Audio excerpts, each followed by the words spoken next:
Oh, you're live? Oh, good evening. Interesting start. We are live, as I was saying to the producer. Welcome to the LPTV, another episode in this very interesting series produced by the Democratic Labour Party. We say good evening to those Barbadians in Barbados and those Barbadians in the diaspora, and indeed to all other persons who are interested in this show. Our viewership continues to increase every week.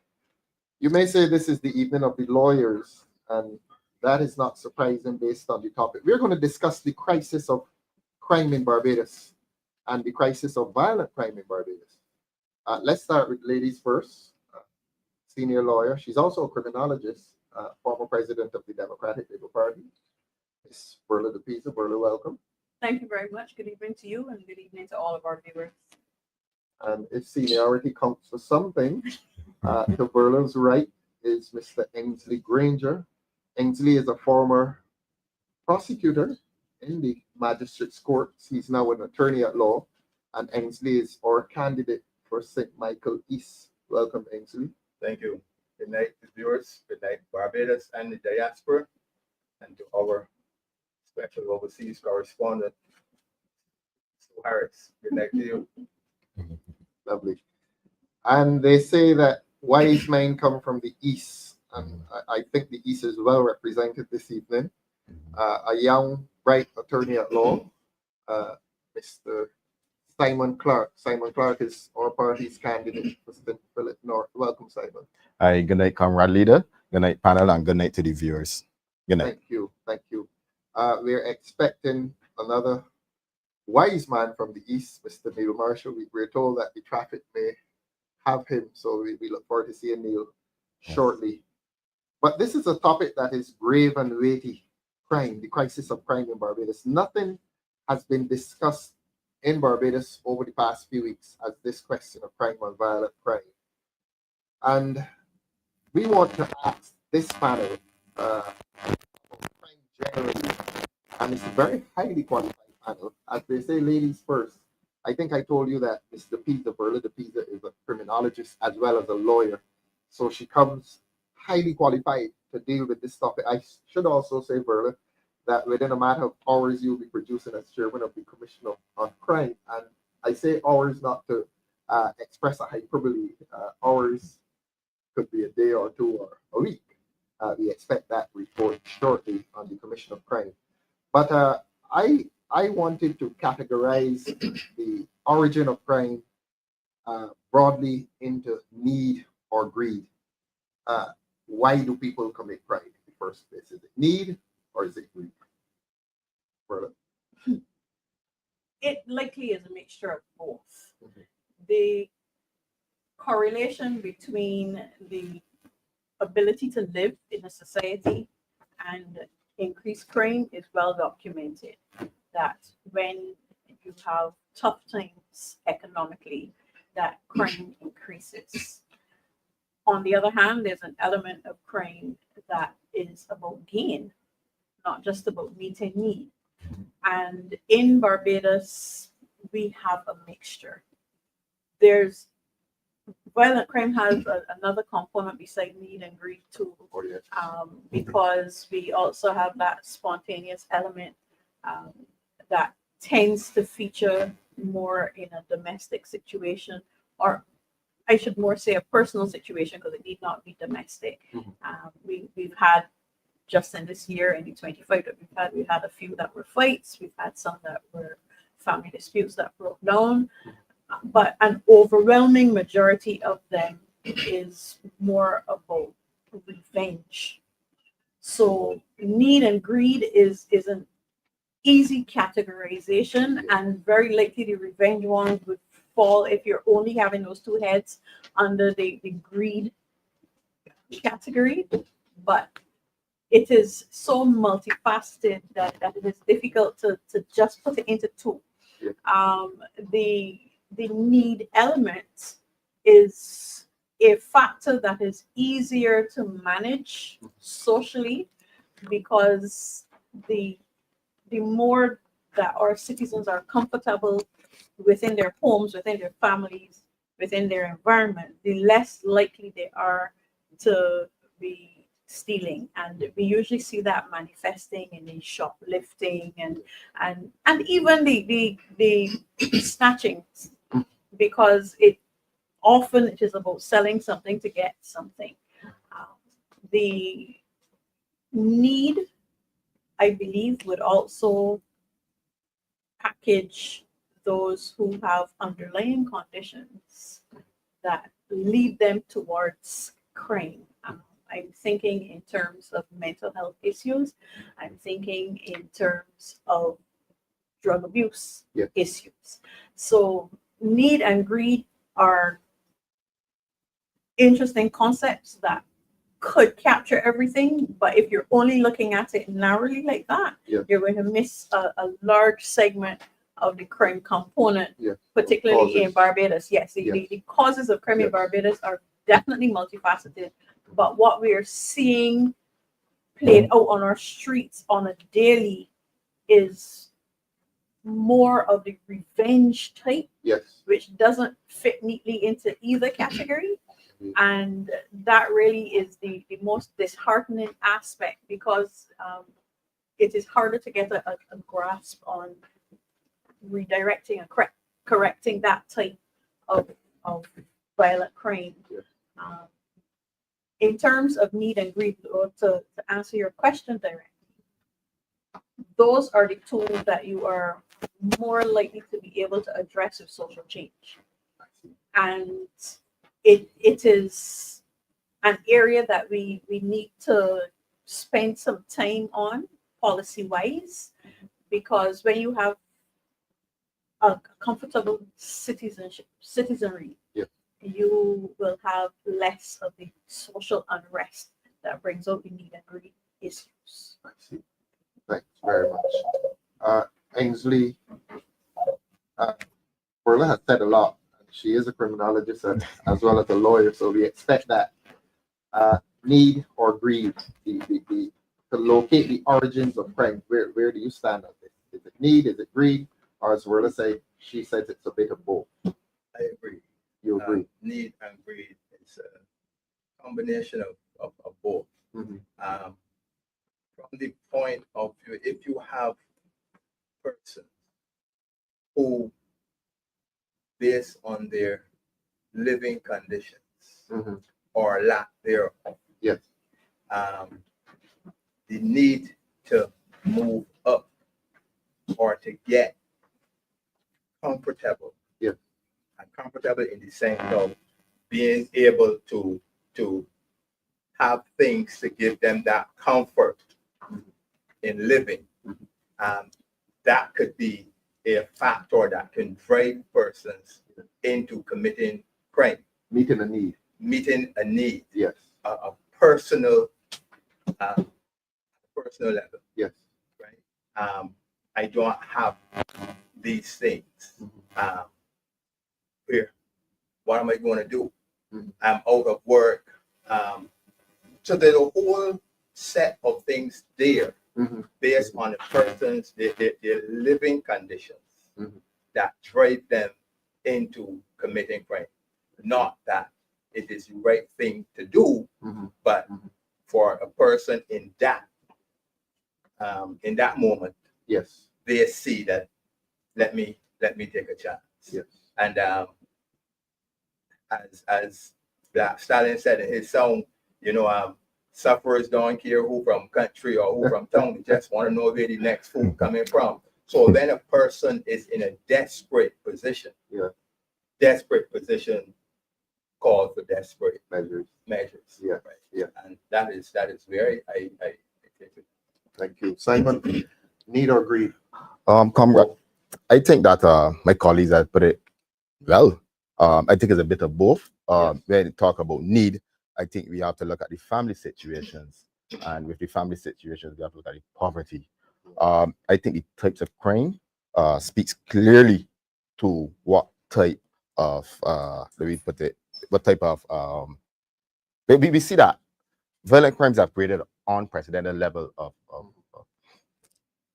concern in our Yeah. communities.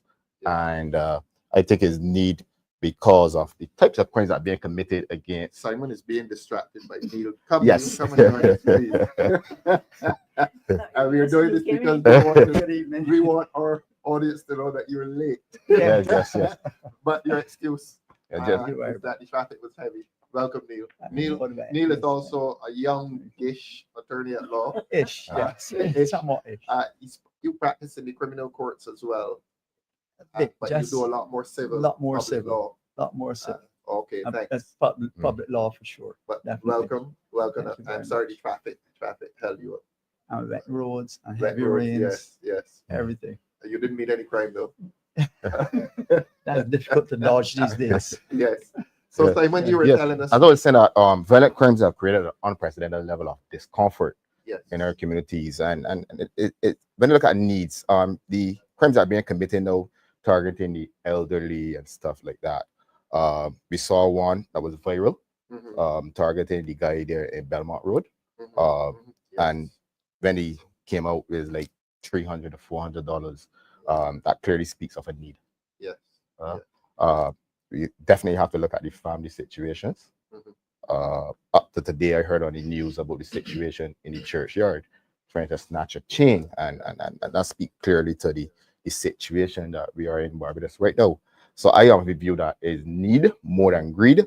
When we hear greed, that will speak specifically to type of offense committed, Yes. or alleged offense committed, as you said. So I will lean more towards right now the types of crimes that are committed in Barbados, except the revenge, as my colleague said earlier. Yeah. I will lean more towards need in Barbados right now. So there's a lack of opportunities for those young men that commit any crimes right now. While Neil orients himself, Yes. give you a chance to orient yourself. Verla, you're the criminologist here. You have to deal with the difficult questions. Yeah. And there are Barbadians who will tell you, look, a lot of people who are poor don't commit crime. So this panel is telling us that, the location or the origin of crime quite often is poverty. What about that impoverished person who never commits crime? How do you explain him in relation to the impoverished person who commits crime? Values, religion? All of the above Mhm. in a historical context. Mhm. There was a time when Barbados had a firm grounding in the church, Excellent. and that has retreated over time. This is not the session to discuss reasons why you are casting blame. It is a fact. However, the church was not the only repository of Values. moral values. Yes. So the retreat from the church, to my mind, is not necessarily the correlating point. Mhm. I think it is more the retreat from society, and it starts with the retreat from the family.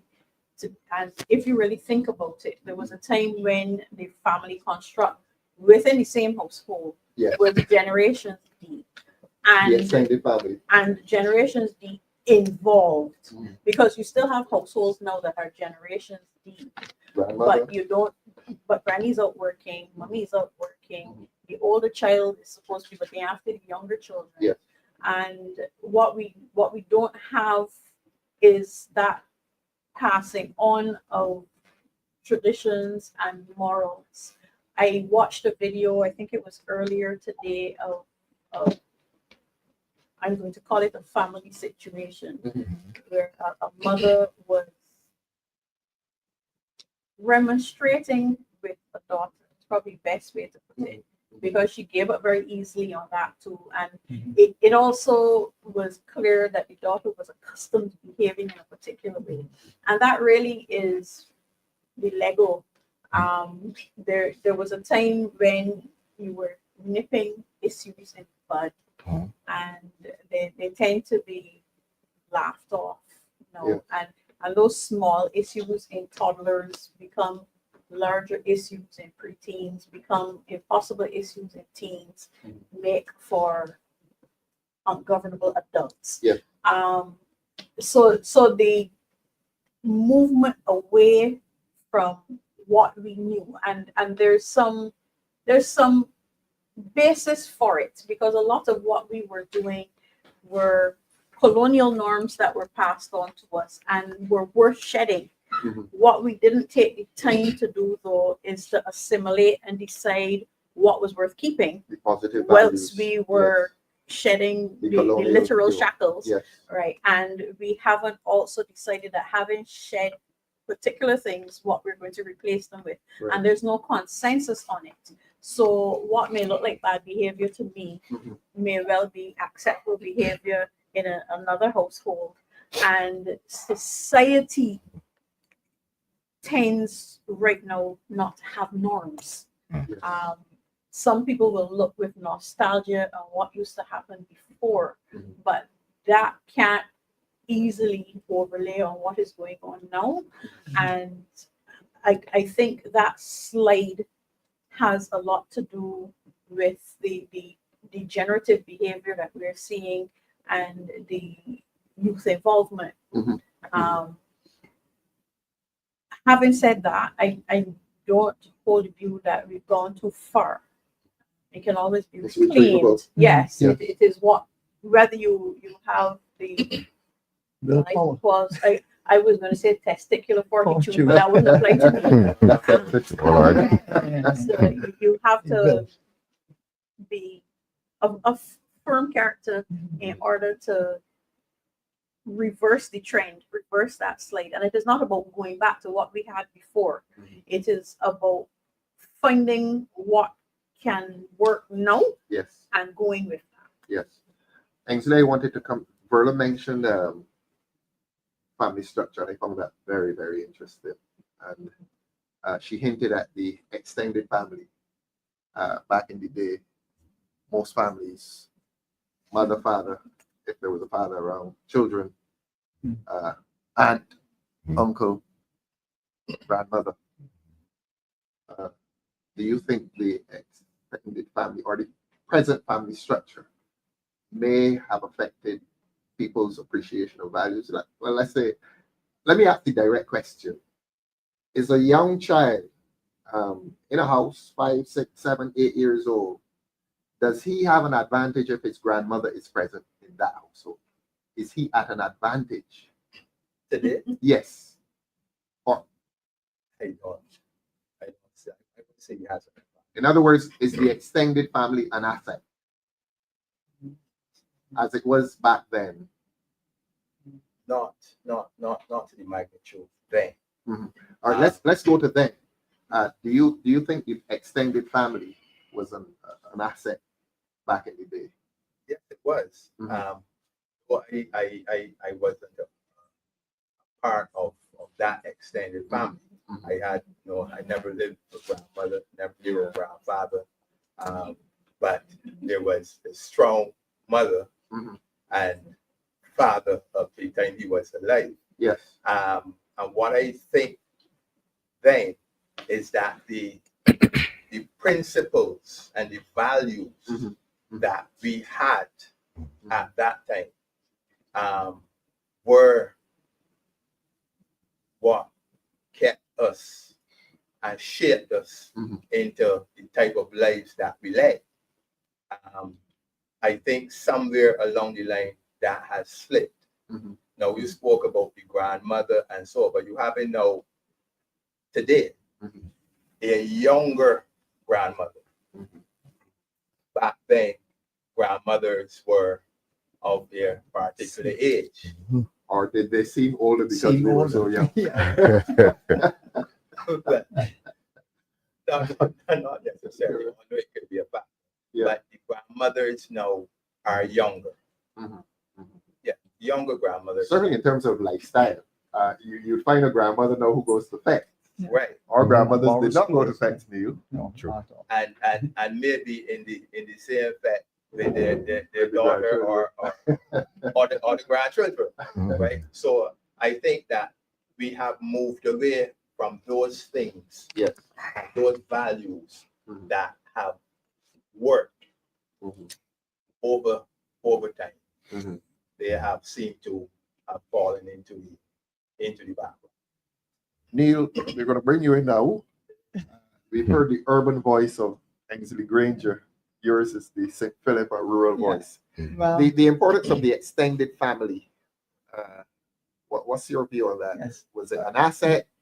Was it Before, just something that before we go happened? there, I just Uh-huh. want to, I was here chuckling, Yes. and you're all using the word fact. Well, you know that's an old word now. Oh, You go to the club. the club. Something Okay. like that. Okay. Right? So, but yes, the extended family was certainly a great asset, but I think that the extended family need to move beyond bloodlines. Yes. And that extended family really was a village Yes. where you could always depend. There was some one person in that village or whatever Mhm. who would take an interest Yes. in a youngster and sometimes pull him away from what he may deem as bad behavior Mhm. and so on.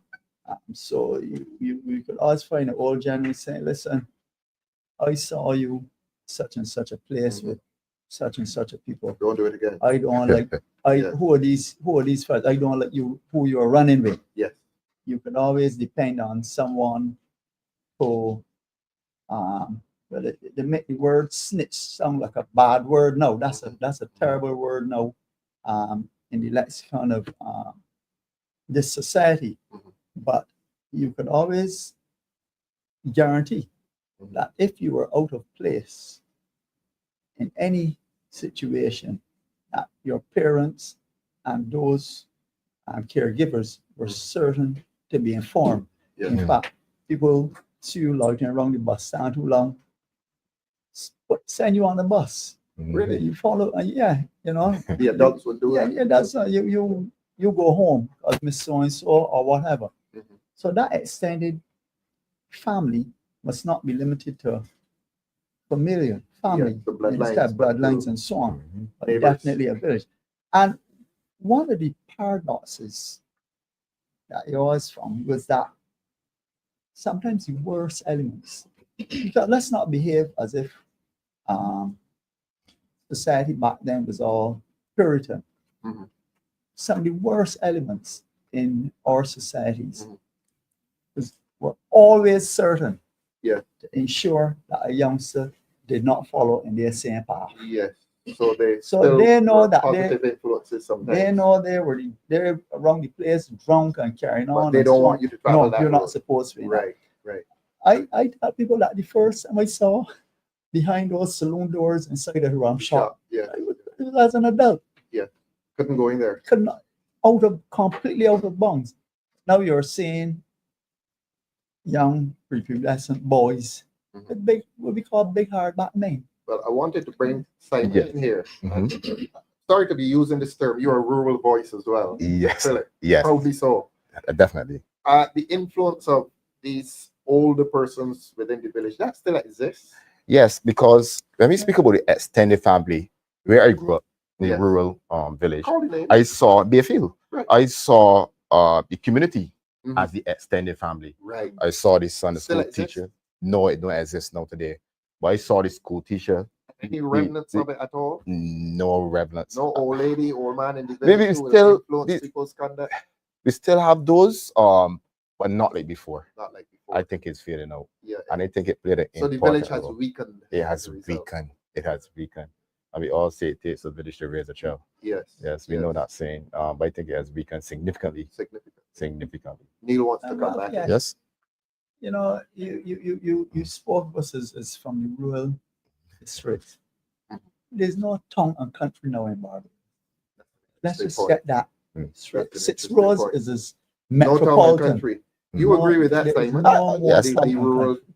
urban dichotomy doesn't exist any longer. I don't think so. I think I going to agree with Neil. You honestly. agree with Yeah, I Neil? agree with That's Neil. a pity. 6 Roses is a hub. But I though. like to go to Metropolitan. Bayfield and watch my cricket, and I say I go into the country. Okay. So I've lost that It's still the opportunity. best place to watch cricket.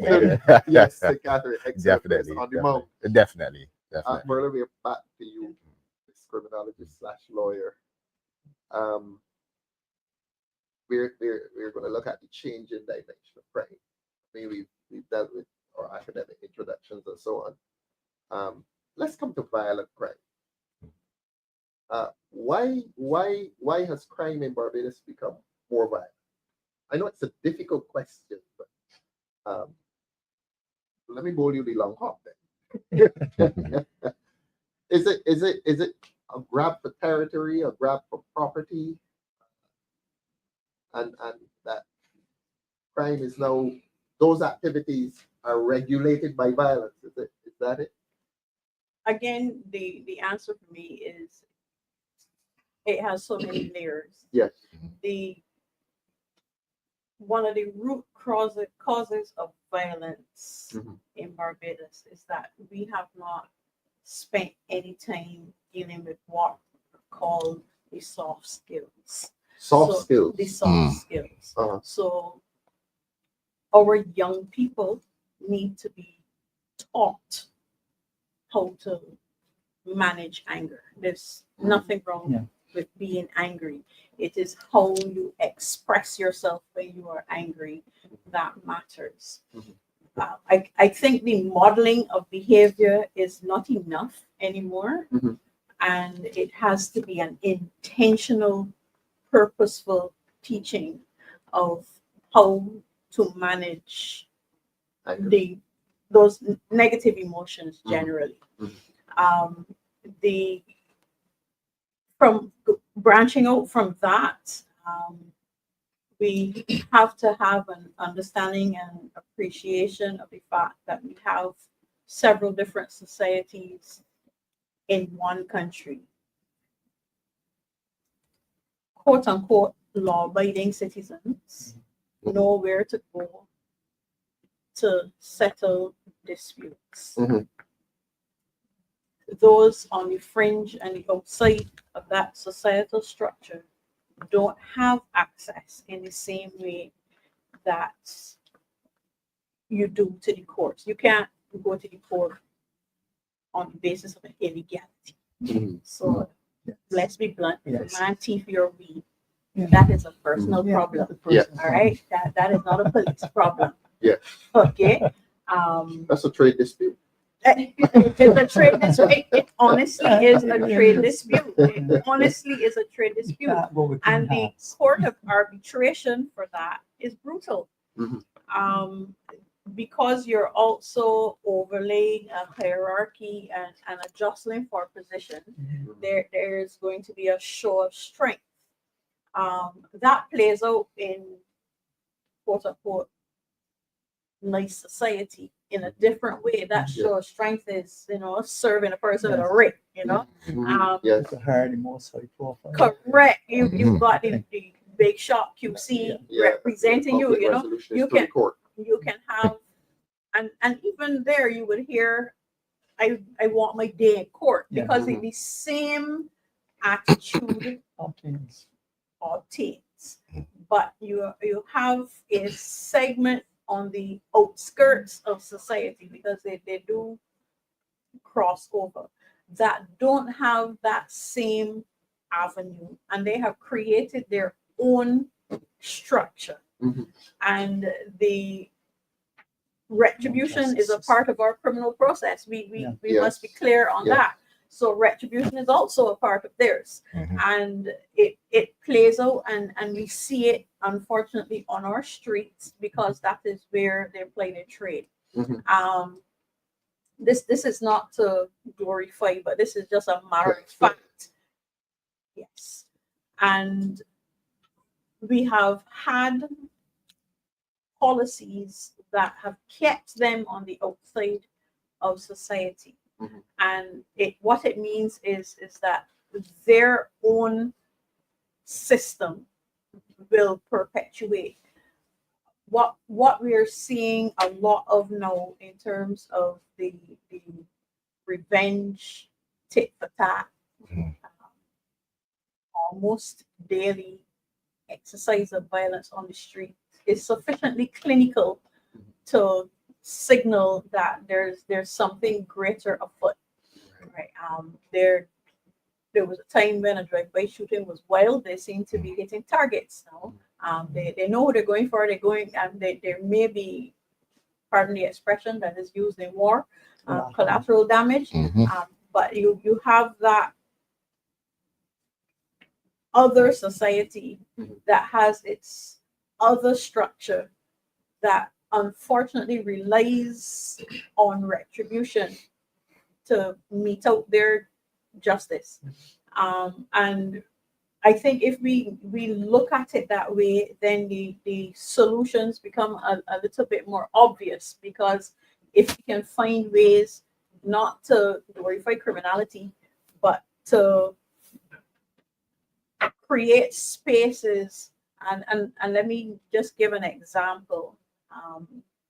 We have had for some time marijuana growers in Barbados. You know, they'll come to cut the cane, and right in the middle of the field, right there, we have had marijuana growers in Barbados, and we just being a relative term, brought in the medicinal marijuana legislation that allows for growth lawfully, but it created conditions that still left them on the outside of society.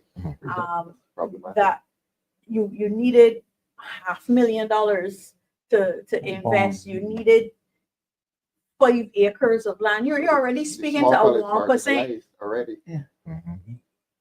Started marginalized and is now bitter on Yes. top of being marginalized, Yes. Which is because creating another problem. opportunity to cross over is lost. Yes. Right. So we have to be mindful how we manage the policies that we put in place, because we have constantly to be looking for ways to bring more people into mainstream society, Yes. as opposed to pushing people or excluding people from society. So when I can just speak for me, when I am looking for solutions, that's the mentality that I bring to it.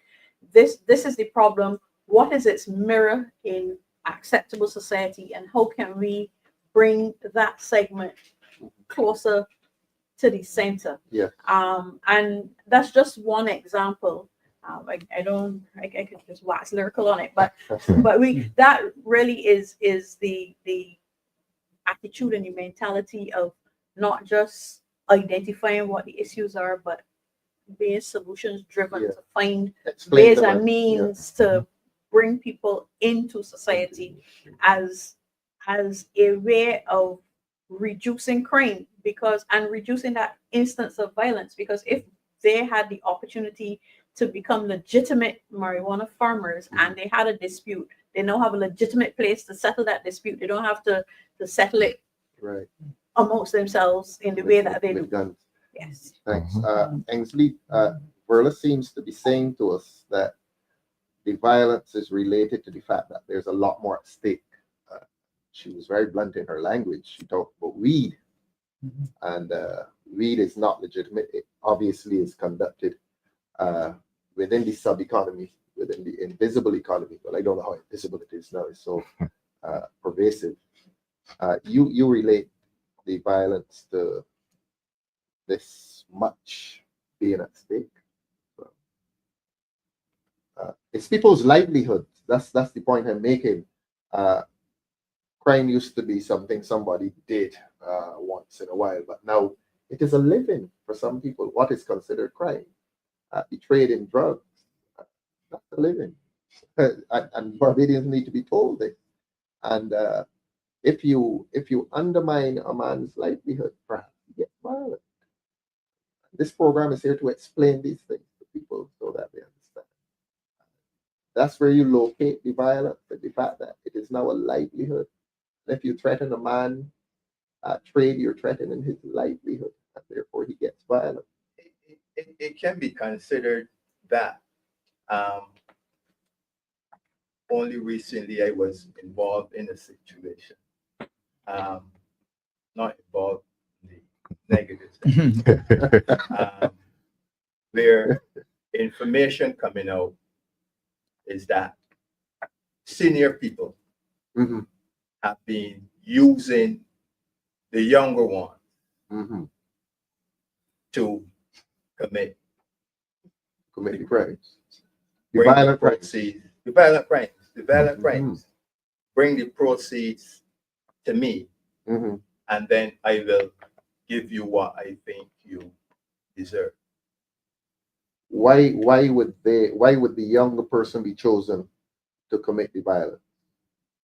Again, because of that need Mhm. for Or is it a hierarchy? Is there seniority? No. The senior man calls the shots. the need and the for violence is the dirty need work, for so to speak. material, the need for material things, Mhm, mhm, and wanting to be a part of. mhm. So the senior person is the employer, quote unquote, Mhm. and you are furnished with the tools to do the job. And the tool is a gun. And the tool is okay. Yeah. Mhm. And whatever needs to happen, Mhm. let it happen. Look, let's be very frank with the public here. I have some experience in the criminal courts as well, and So, and I think I'm aware that younger people are used to commit the murders because they say, look, if you get 10, 15 years and you're 18 years old, by 30, 33, you're out. Anybody is brave enough to comment on that? Maybe you're ready to go.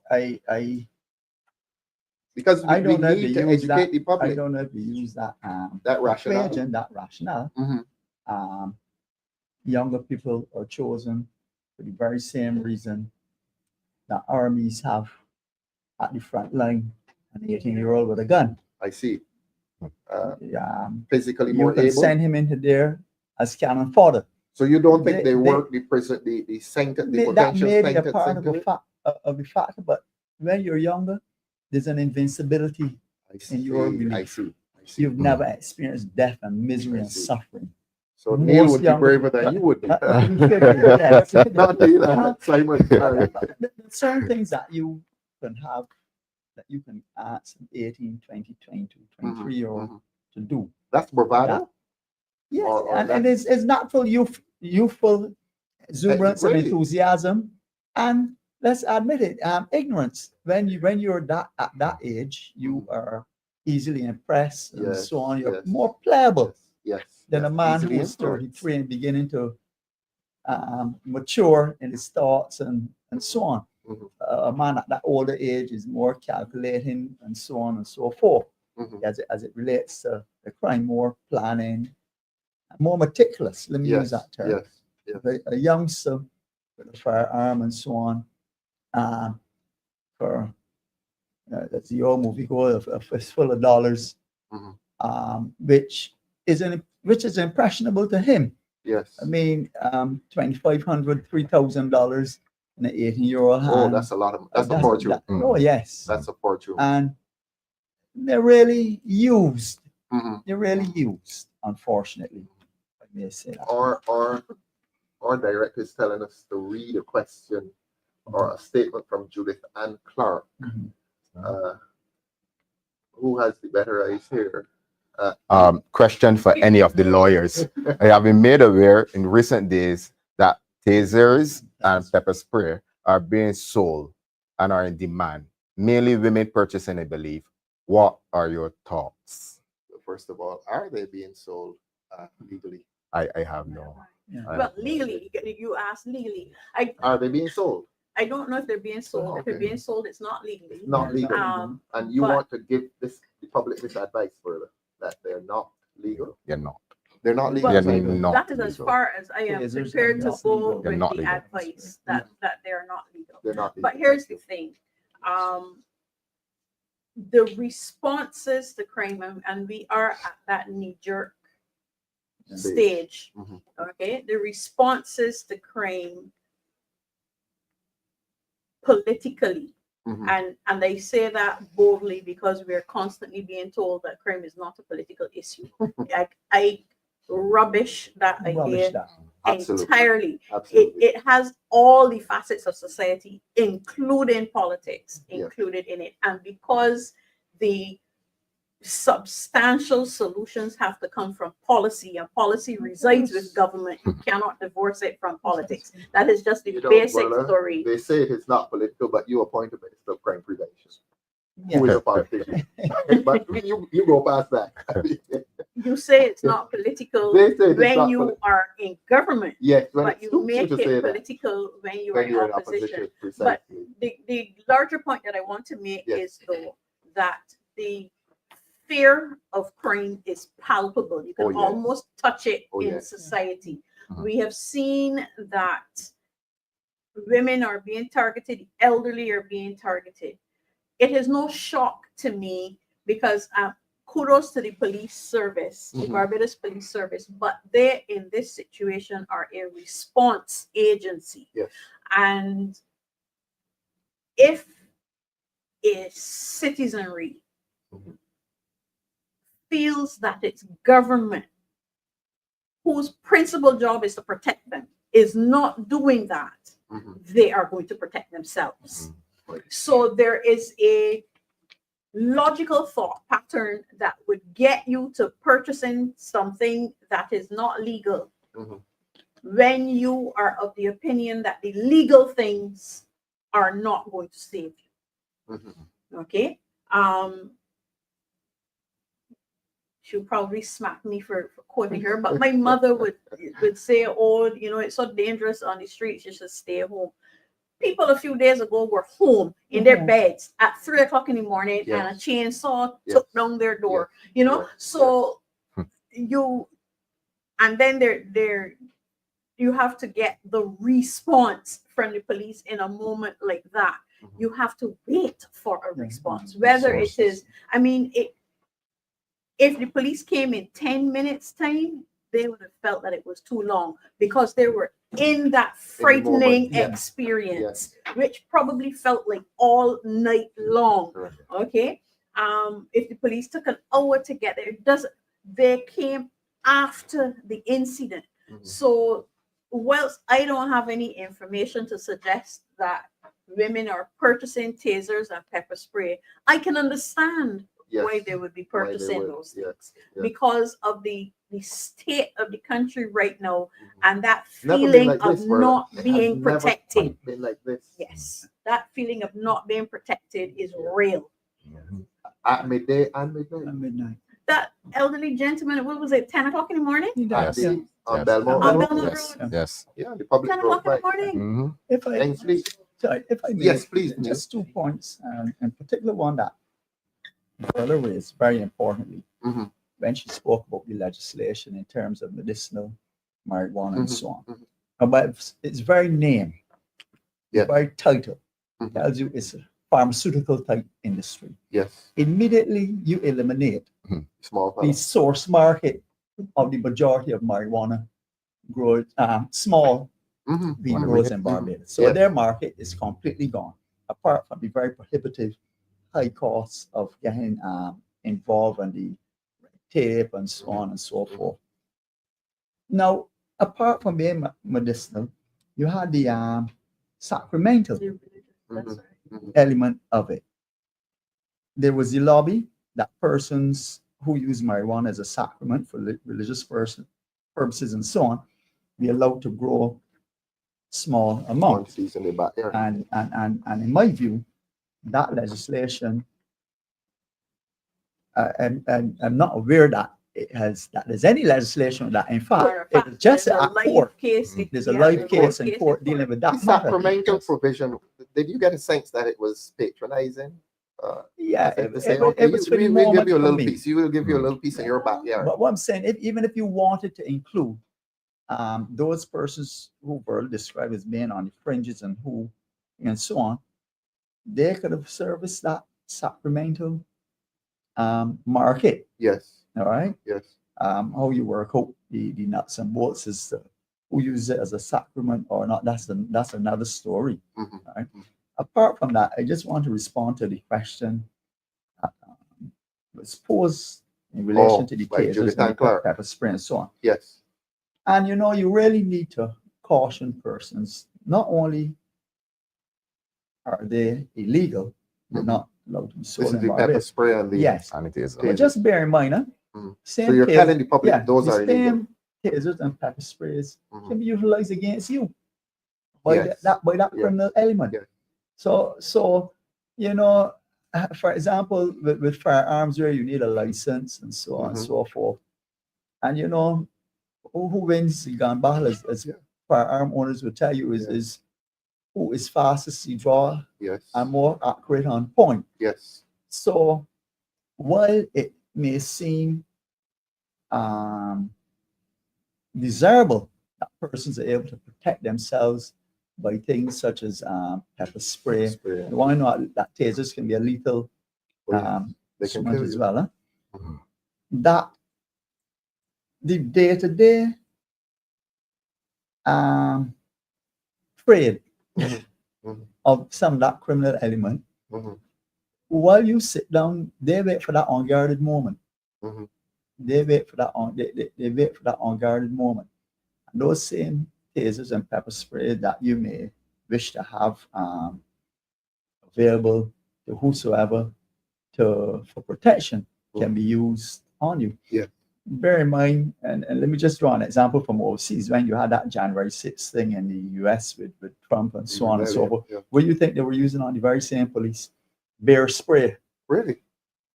All right. This is spray that repels bears? Yeah, that Must be repels pretty bears. potent then. So we have to be careful how we approach we arm these ourselves. things. Mhm. Yes, not only arm ourselves, but what we make available to the public, and sometimes was an erroneous belief that they're protecting themselves. Yeah.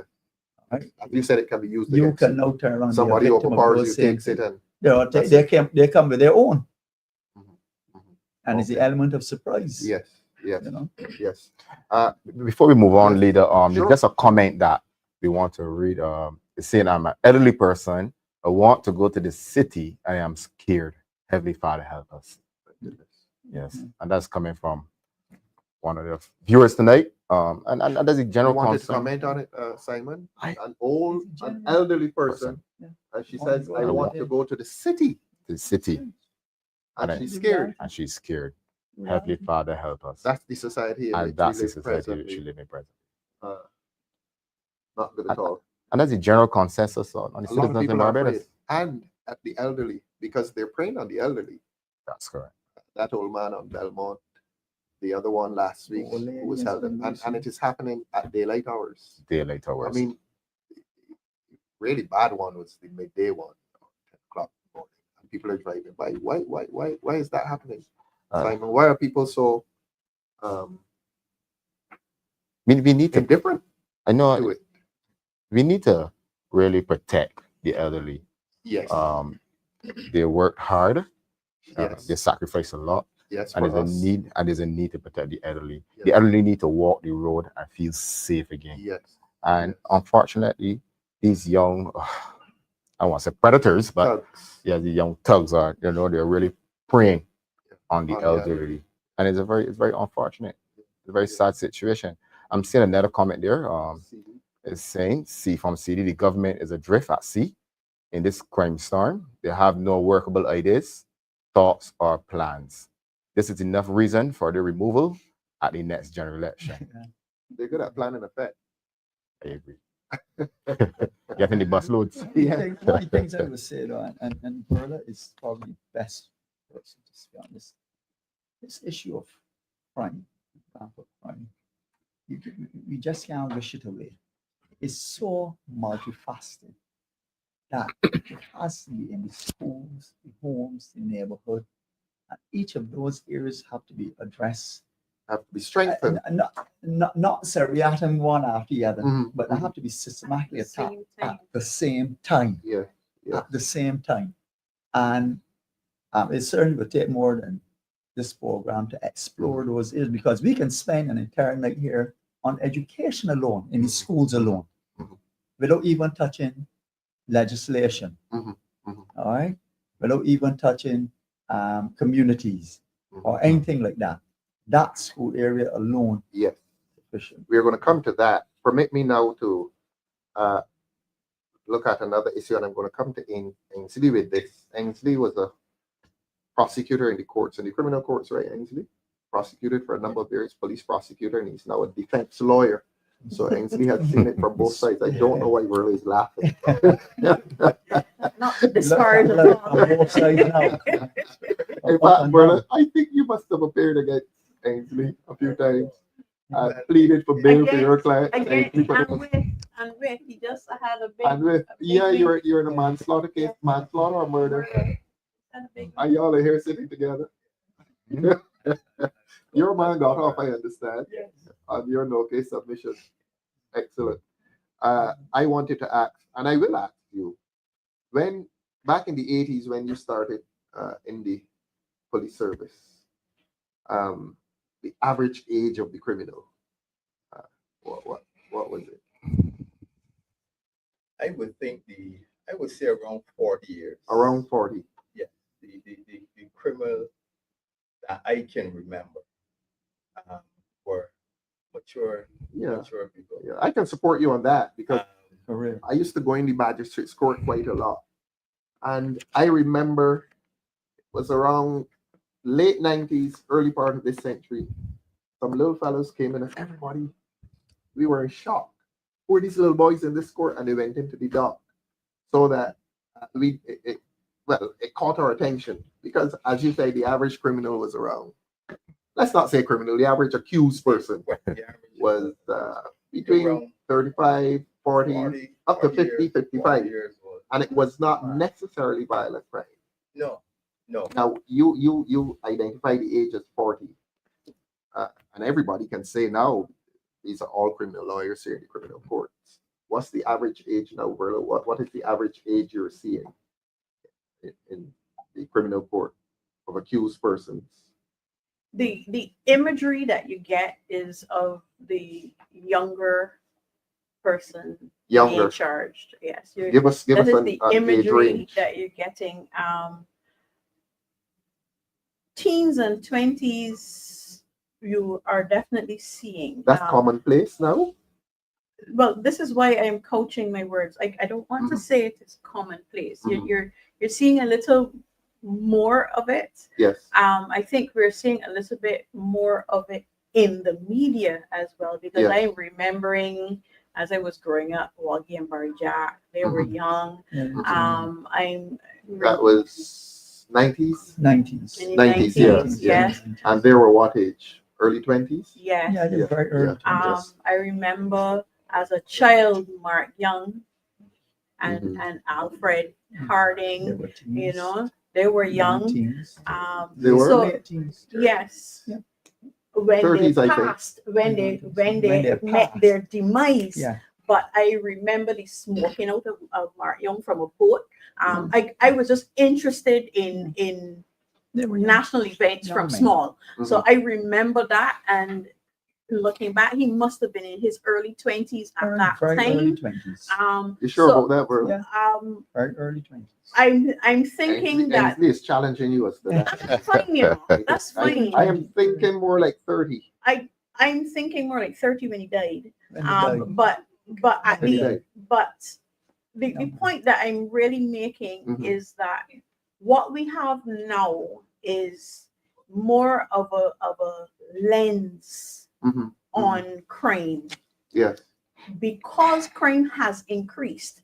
So yes, we have more young people coming. It's not to say that we didn't have young people before.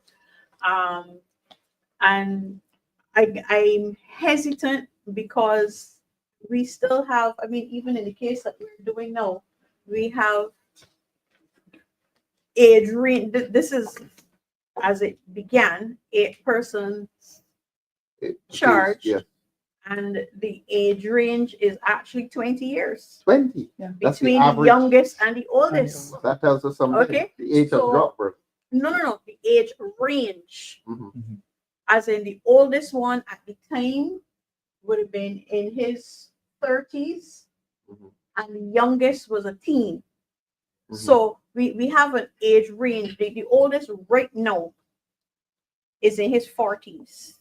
Mhm. Okay, Mhm. so we have, yes, and this is a 10-year-old, yes, Yes. Or- right. You have a So- jury. You have a jury hearing this. Yes, yes. Well, they have Let's been not get too close to Yes, it. yes. right. They've been charged Discussion. to stay away from the media. But I will not speak to the sub judice elements Yeah. of it. Yeah, I'm let's just go speaking beyond this case, to the which is to a very the light case. demographics. Yes. Even to go beyond that, then Yes. to speak to other matters. We have a spread, but we're definitely seeing more younger people Yes. now. That is without doubt. Without It's not doubt, that we yeah. didn't have young people before, Mhm. but we're definitely seeing more now. Yes. You haven't asked it why. Yes, I'm going to Because- ask you why.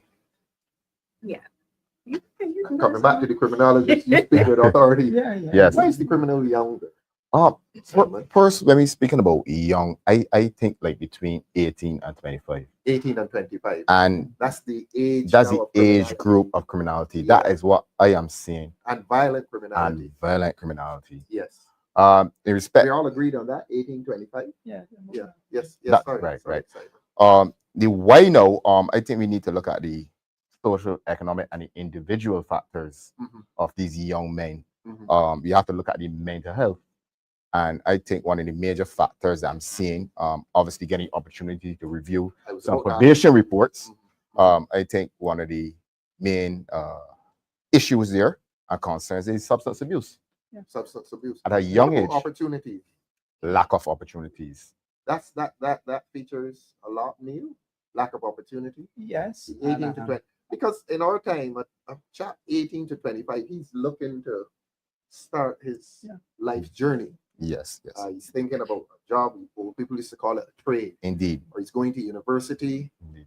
or you might be thinking emigration. It's true. Opportunity, Neil. That's Yeah, that's a opportunity. I big mean, word I- around I- here I- to explain I always say- criminality. Last school at 18, I had a choice of 3 jobs. 3 jobs. Three. Wow. Mhm. 3. You were aspirational. Very aspirational. There were 3 jobs I could have taken advantage of. Yes. Yes. Choose Yes. one, Yes. and that's it. My own children today have to depend on the parents to ask somebody for a job, put them on opportunity for them. All right. So that opportunity is not there as it was in many other persons. Yes.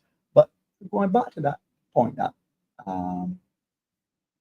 Simon So- made, substance abuse, and I will take a lot of notes, but I think I'm in good company with the acting DPP when he pointed out that substance abuse. Look, This is let's fine. avoid this disguised Yeah. language. What do you mean by substance abuse? Are you talking about marijuana? Yeah, That's it. yeah, you know, Marijuana.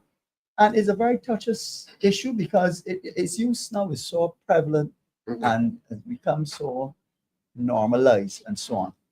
And I often say, you know, there's no scientist or physician or anything that could come and tell me anything about marijuana use, whether it does or does not. We live among people who use marijuana. You are Mm. tempting me to ask you And- your and view you on, see- on the legalization of marijuana, but I'm not going to. No, but I mean, I don't want you to commit yourself on that tonight. no, The director's telling us to read something. The man with the eyes. Yes.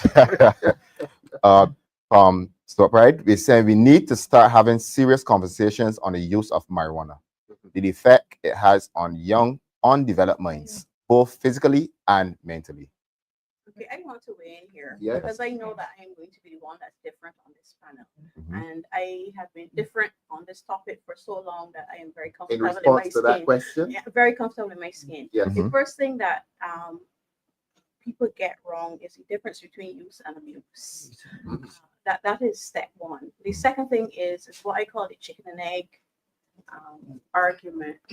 I do not agree with the DPP. It was a most simplistic extrapolation of a complex issue. Could you remind us of what the learned DPP said?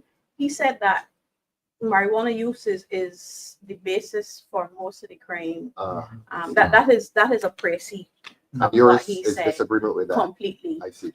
It is multifaceted. I mean, when you speak about opportunity, you have to recognize that a young person who gets one conviction for a roach. It doesn't really matter what the amount is.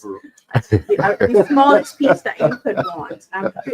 We have to be very blunt and realistic I don't know what when we are dealing. I would hope that as a former police officer he does. Okay. Matter of fact, I would hope that being on the street, we know these things. Okay. Yeah. What that does, I mean, that you have a criminal record now. Your employer wants a police certificate of character, a clean Yeah. police certificate of character, and you don't have that. Yeah. Okay, so by the time you reach adulthood, 18, 19, 20, you've probably got at least one of those on your record, and you are entirely off the job market. Okay, this again is one of those examples that I spoke of before of how those of us who are operating within society have to make room and space to bring people into society. There's a difference between use and abuse. I fully agree that an undeveloped mind is not conditioned for recreational use. There's also a difference between that casual use and use for medicinal purposes, which is under the management of a medical practitioner. Okay, so there's so many. It cannot be the blunt statement that this is what is at the root of it, because there's much more. I honestly think that a more pervasive issue is the drug trade, and I think that we keep conflating. Once we say weed, everybody's mind is blown, and it becomes just the one thing, and we don't stop to recognize that there are several different facets that come into play. And if we treat it as a simplistic argument, we're going to miss a whole lot of the nuances that would allow us to develop policies that can bring more people into society. We can't just simply have that blanket. And I'm going to be very frank. I had surgery on my shoulder, and I used medical marijuana to manage the pain. Okay, I can put my hand anywhere. I mean, I have not had those issues in terms of the rehabilitation that I know that others have had who had this type of surgery. Okay, I have shortened, it is shortened, but you would never know, because I was able to get range back by, you know, there are ways that it can be used. The abuse of it is where the issue really is. And again, policy addresses that. The last administration of the Democratic Labour Party introduced the drug treatment court because the intention was, yes, you have breached the law, but here's how we can fix you to get you back to being a productive member of society. So if we just make these blanket statements that only get people's shackles up, okay, we are isolating them when we really need to be finding ways to be closing them and bringing them into society. And we need to get back that drug treatment court so that we can address that issue in the nub before it becomes a bigger issue. I want you to tell the public what the drug treatment court is conceptually, but before you go there, is there a case for decriminalization? Well, you asked the right person, because my entire thesis was on that. But in terms of the drug treatment court, the drug treatment court is recognizing that you have breached the law, you've rubbed. So it is an actual court that deals It is with an actual court. You come, you plead guilty to the simple possession of we have only marijuana? reached the point with marijuana. Right, because we need to make the point that the drug treatment court deals only with marijuana. Only with marijuana for the time being. For the time being. But we have to be realistic about the Pills. pervasiveness of these synthetic drugs now, and that we make. But we need to just get back the drug treatment court. This present government shut them down. All right, and the intention was not for punishment, but for treatment. And rehabilitation. Okay, and rehabilitation. And it we are losing a lot of our So did it productive record the conviction? society. It recorded a conviction. If you completed the treatment, no. Mhm. No. All right. We are losing a lot of our productive society by having these hardline positions. Mhm. And it is not that we want to go soft on crime, but we can't fight crime. Okay. Yeah. We have to work with it and find ways. Yes. For the time you're fighting it, Mhm. you know that fisticuffs. You know that there's going to be no molding, no softening. We have to have a different language and a different facing when we are dealing with that. And yes, decriminalization is one way to go. Decriminalization, depending Pause on on how you, criminalization. yes. There's somebody there telling you something. Yes, Well, Verla is I- spot on. right. Berkeley But- Butcher saying Verla is spot on. Why should a simple marijuana charge, a misdemeanor, here in Atlanta, damn your chances for meaningful employment? Comments? Yeah. Let me say, in that case, I That's Berkeley Certainly. Butcher. Yeah. Thanks, Berkeley. certainly agree. All the way in Atlanta. Welcome. Yeah. But I want to make the point as well, even though we've seen the demise of the drug treatment, Yes. you know, magistrates in Barbados. For how long did it function? We'll have to ask Was that. it presided over by a judge or a magistrate? magistrate. A Yeah, magistrate. but what I'm saying is that I have found And sorry, where was it set up? So that the public It was knows set these up under things. the last Administration. Democratic Labour Party Yeah. administration I and want the shut public to down know that. under this So one. it They need no to know longer that exists. part too. It does not exist. Mm. And the magistrates and the police have been calling Calling for for it to come back. And no Uh, positive response Deaf from the ears. government. Deaf What- ears. We need to make Yeah. these points. Yeah. Yes, Neil. But what I can say, and I mean the magistracy in Barbados must be commended for it, is that they try their utmost best not to Even though- criminalize Yes. young offenders, Yes. Yes. even up to the age of 22, 23. Yes. When you see the magistrate has to commit a young person that age to court, Mhm. it has been that straw that's broken the camel's back. Yes. But magistrates in Barbados have played that the That role. psychologists, sociologists, Yes. and Yes. they have done a tremendous job, Kudos. and they must certainly be commended for doing that job Mhm. in the face of those courts which were closed down. They've tried to work within the system that they could have ensured that young people who are really going that last set of misdemeanors Mhm. don't find themselves with a conviction that entirely ruins their life. Our very aggressive producer is drawing us to the attention of Ivor Taylor. Is that it? Yes. Yeah.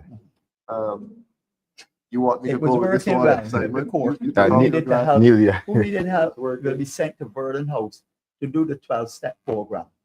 In other words, he's commending that those Yeah. courts were working well with the And that's court. Ivor Taylor. Yes. Thank you very much, Ivor. The magistrates are Still- still I am of the view of that. their Still doing own that. volition Yes. looking to implement the policies of the drug Oh, treatment. Yes. Yeah. They really are trying, but the signal of having the court is what we need. And I want to put a plug here. I beg her pardon for calling her name because I don't have her permission. But when Sure you wanna Faith call her? Marshall, yes, I do Okay. want to call her name. Yeah. When Faith Marshall Harris was in charge of the juvenile court, one of the first questions she asked any child who came before her is, do you use drugs? Really? Okay, yes. And if they're honest and they own up, Mhm. okay, she would first have them tested Mhm. and then treatment. So she was doing her own form of She was Uh, doing her own form of rehabilitation. Yes. Yes. Okay. At the point where a youngster collides with the criminal justice system, you would know that they're essentially wards of the court. Yes. So they that's correct. can't say no. That's correct. Okay. But as bullish as it may have seemed at the time Mhm. to that youngster, it was a way of corralling them Early. before it got out of hand. Yes. All right. And that is really the direction in which we need to be going. It may sound like you're being soft on crime, but we need to have a lot of malleability more than softness, alongside the hardline position that the police must have in order to maintain law and order. Yes. It does not in any way negate these other initiatives, Interventions. yes, that are geared towards pulling people back in. Mhm. All right, and that really is what we need to have, that focus on reclaiming lost souls. Yes.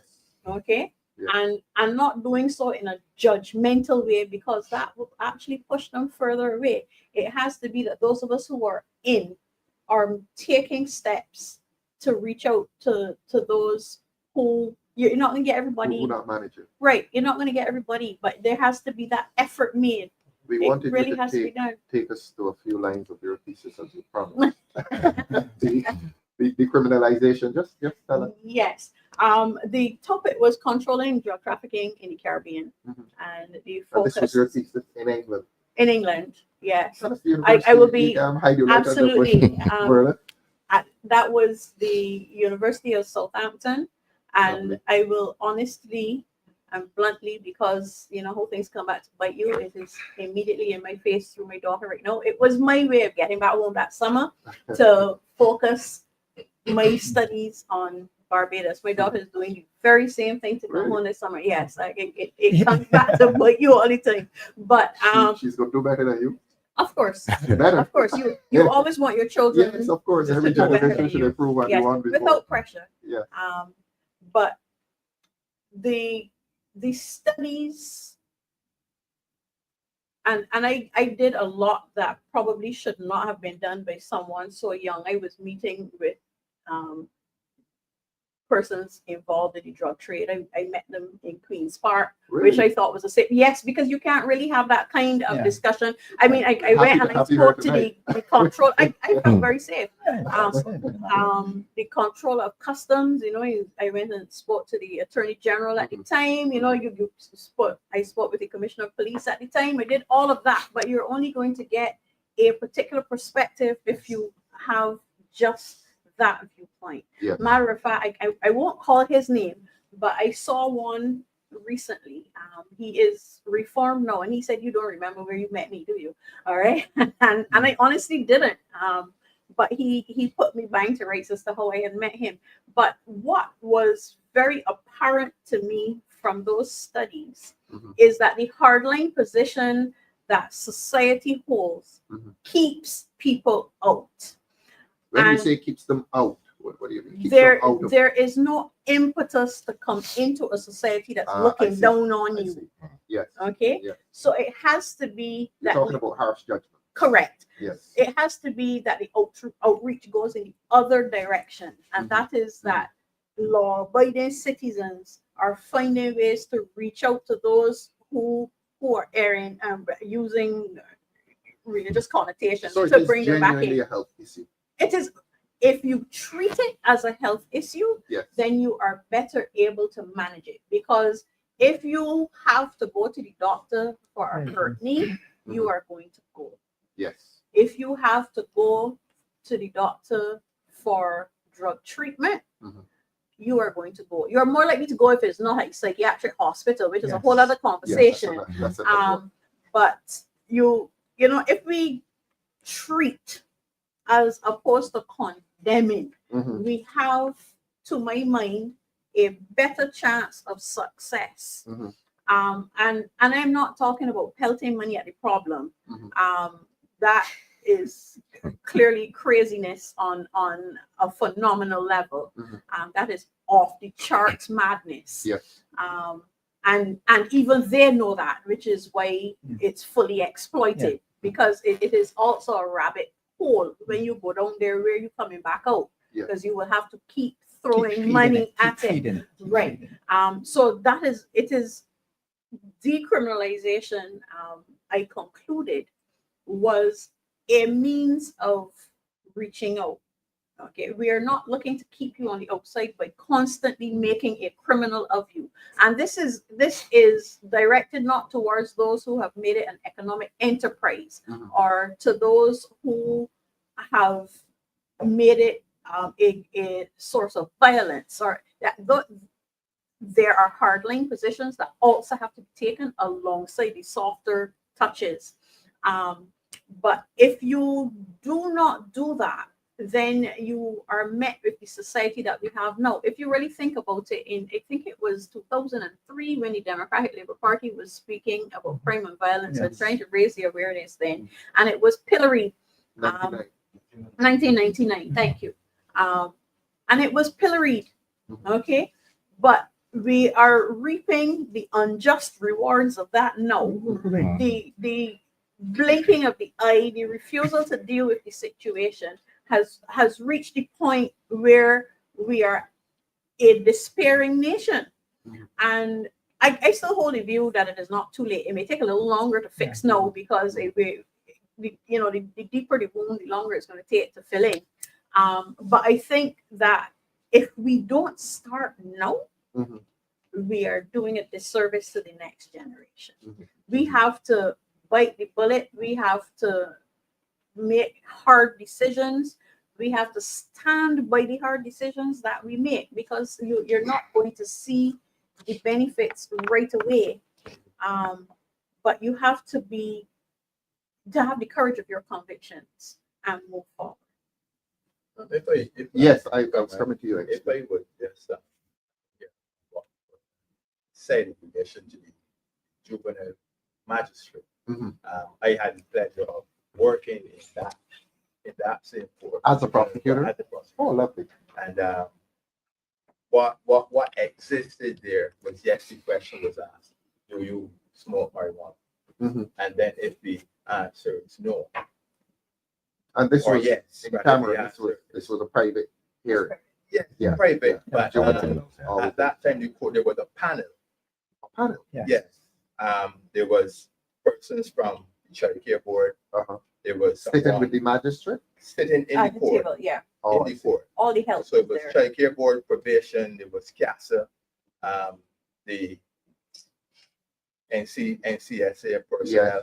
They yeah. were all Who was present. Casa? Casa is what? CASA was another form of a counseling, Oh, it was a agency. counseling agency. Counseling and substance abuse. Yeah. Then it was the NCSA. So there was a panel there before the magistrate, all in an effort to wean these deviant boys or girls Yes. back on the straight and narrow. Why has it been discontinued? Why has the drug treatment court been discontinued? Anybody knows? I don't Question best put to the government. When did it begin? I do. I'm with Neil. That's a question to Best put to the to the government. government. I suppose so. I suppose so. Yeah.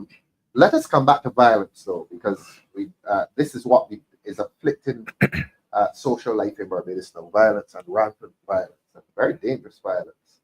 And I want to look at the agencies of social control.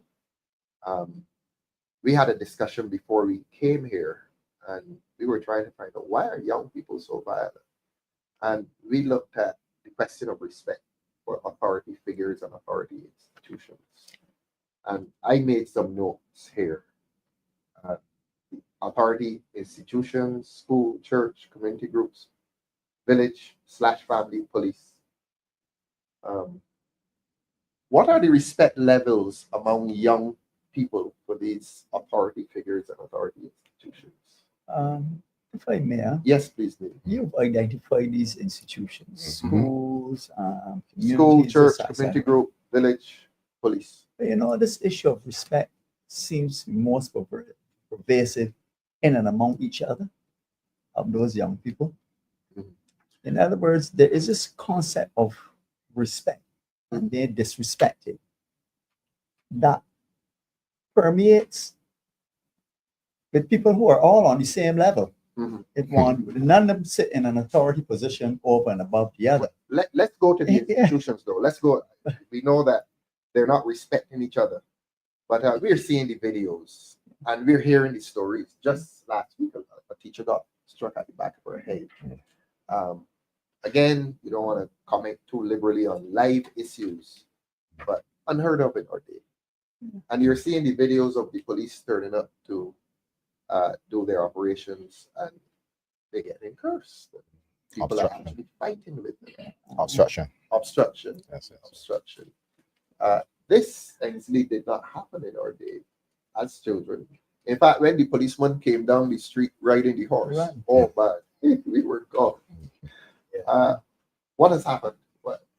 First of all, you're noticing lessening of respect for these authority institutions. Yes, yes, Police, yes. police certainly. But it's, This is something you're seeing. Yeah. Lack of respect. yes, yes. Saying it, I saw it before. How did it manifest itself, this lack of respect? The language used towards policemen, because back in the day, policemen used to be charged for indecent language. That is still in the court. Yeah, People It used is to a be language charged now for seems to be commonplace. In fact, no language is indecent now, apparently. You can say anything to anybody. Yeah. Uh, you know, Ralph, one of the things in terms of institutions mhm. is this whole concept of rights. Right. Rights. Good point. Rights. Everyone has been taught what their rights are. Mhm. Someone Sometimes forgot to misguided, huh? someone forgot to teach them what their obligations were. Yeah. Yes, yes. Mhm. Verla They- says they go hand in hand. responsibilities. Yes. And that rights are not free for all, they're not Right. unfettered. Mhm. You have certain responsibilities to Yes. the community and the Yes. society that you live in. Yes. So this whole thing, to speak about human rights, you hear about rights of the child, and it starts there. And Faith Marshall Harris has always been a child advocate. You speak of the rights of the child and so on. But children too must understand that those rights come with certain serious obligations. But are we went teaching to- them that? I went to, I'm going to say, I went to him speak a few weeks ago. And this is a part of Gospel Fest. Yes. And I encourage all of you to go next year. Yeah. And it is a service, normally it's done at the St. Mary's Cathedral, St. Mary's Church. And I walked in there and the church was packed. And I said, I haven't seen a church packed like this for years. Not so much the age group, but the fact that the church was packed. I almost did not get a seat. And I sat there and said, you know, Barbados used to be a different place when the churches were full. Hmm. And I always talk about the moral ballast. These institutions that anchor the citizens morally. Churches full, schools quiet, police respected. Let's come to the churches. If I, Why? Yes, Verla. I think you know the I question I want to I ask. find Was myself, there a correlation between full churches and an orderly society? Was there a correlation between the two? I'm going to go in completely the opposite direction, because I find myself tonight not diametrically opposed, but your certainly views are very thinking liberal. outside of the box. Okay. You asked me to start with the church, so I will Yes, start. yes. with the church. Let's talk Yes. about church attendance. Um, Because we had to go, when- Verla, and you had to as well. and therein lies the problem. Yeah. The church itself, because I mean, we started off speaking about respect, and respect is something that's earned. Yeah. It is not something There's that a church goer to your you right. have. There's a church goer sitting right here, but not one that is blinded to the faults of the church. Mhm. And the church is one of the most critical elements in society. Mhm. It has almost an ingrained rigidity. Mhm. Although of late it has, I believe in an attempt to reclaim membership, has done a 180 and almost anything goes when they really should be the champions of something solid. But what we're finding is that it is not, we're looking at it as if people stopped going to church, but no one is asking why. Okay. Have they when stopped? did- Have they stopped? Well, Verla? clearly the pews are empty. You were Right. shocked And that And it when I was say full the at church, him I'm not speak. speaking denomination, I'm speaking Neither- institution. Neither All am churches. I. Right. What we are finding is that there is a more critical eye Mhm. on what the church is expounding, particularly when they can see that what the church is doing Mhm. is something entirely different. Passing the So preaching. exactly, it's likes to put it in Yeah. simple language, Practicing practicing what what you're you're preaching. Oh, I So see. the church is not servicing a community. I mean, when last have you seen a church outreach? The Jehovah's Witnesses have never left that alone. Precisely. All right, but they are the exception The rather SDAs than do the rule. outreaches all the time. The SDA Seventh-day do, Adventist yeah. Church does outreach. Again, the exception rather than the rule. I'm not going to get into any critique of them here tonight, but even for them, that stubborn refusal to modernize, that stubborn refusal to accept any Modernize in terms of responsibility, what? The music, the it is scriptures, those are low scriptural hanging fruit. interpretation. Those are low hanging fruit. We cannot get away from the fact that established church has linkages with established slavery and other negativity that has featured in society.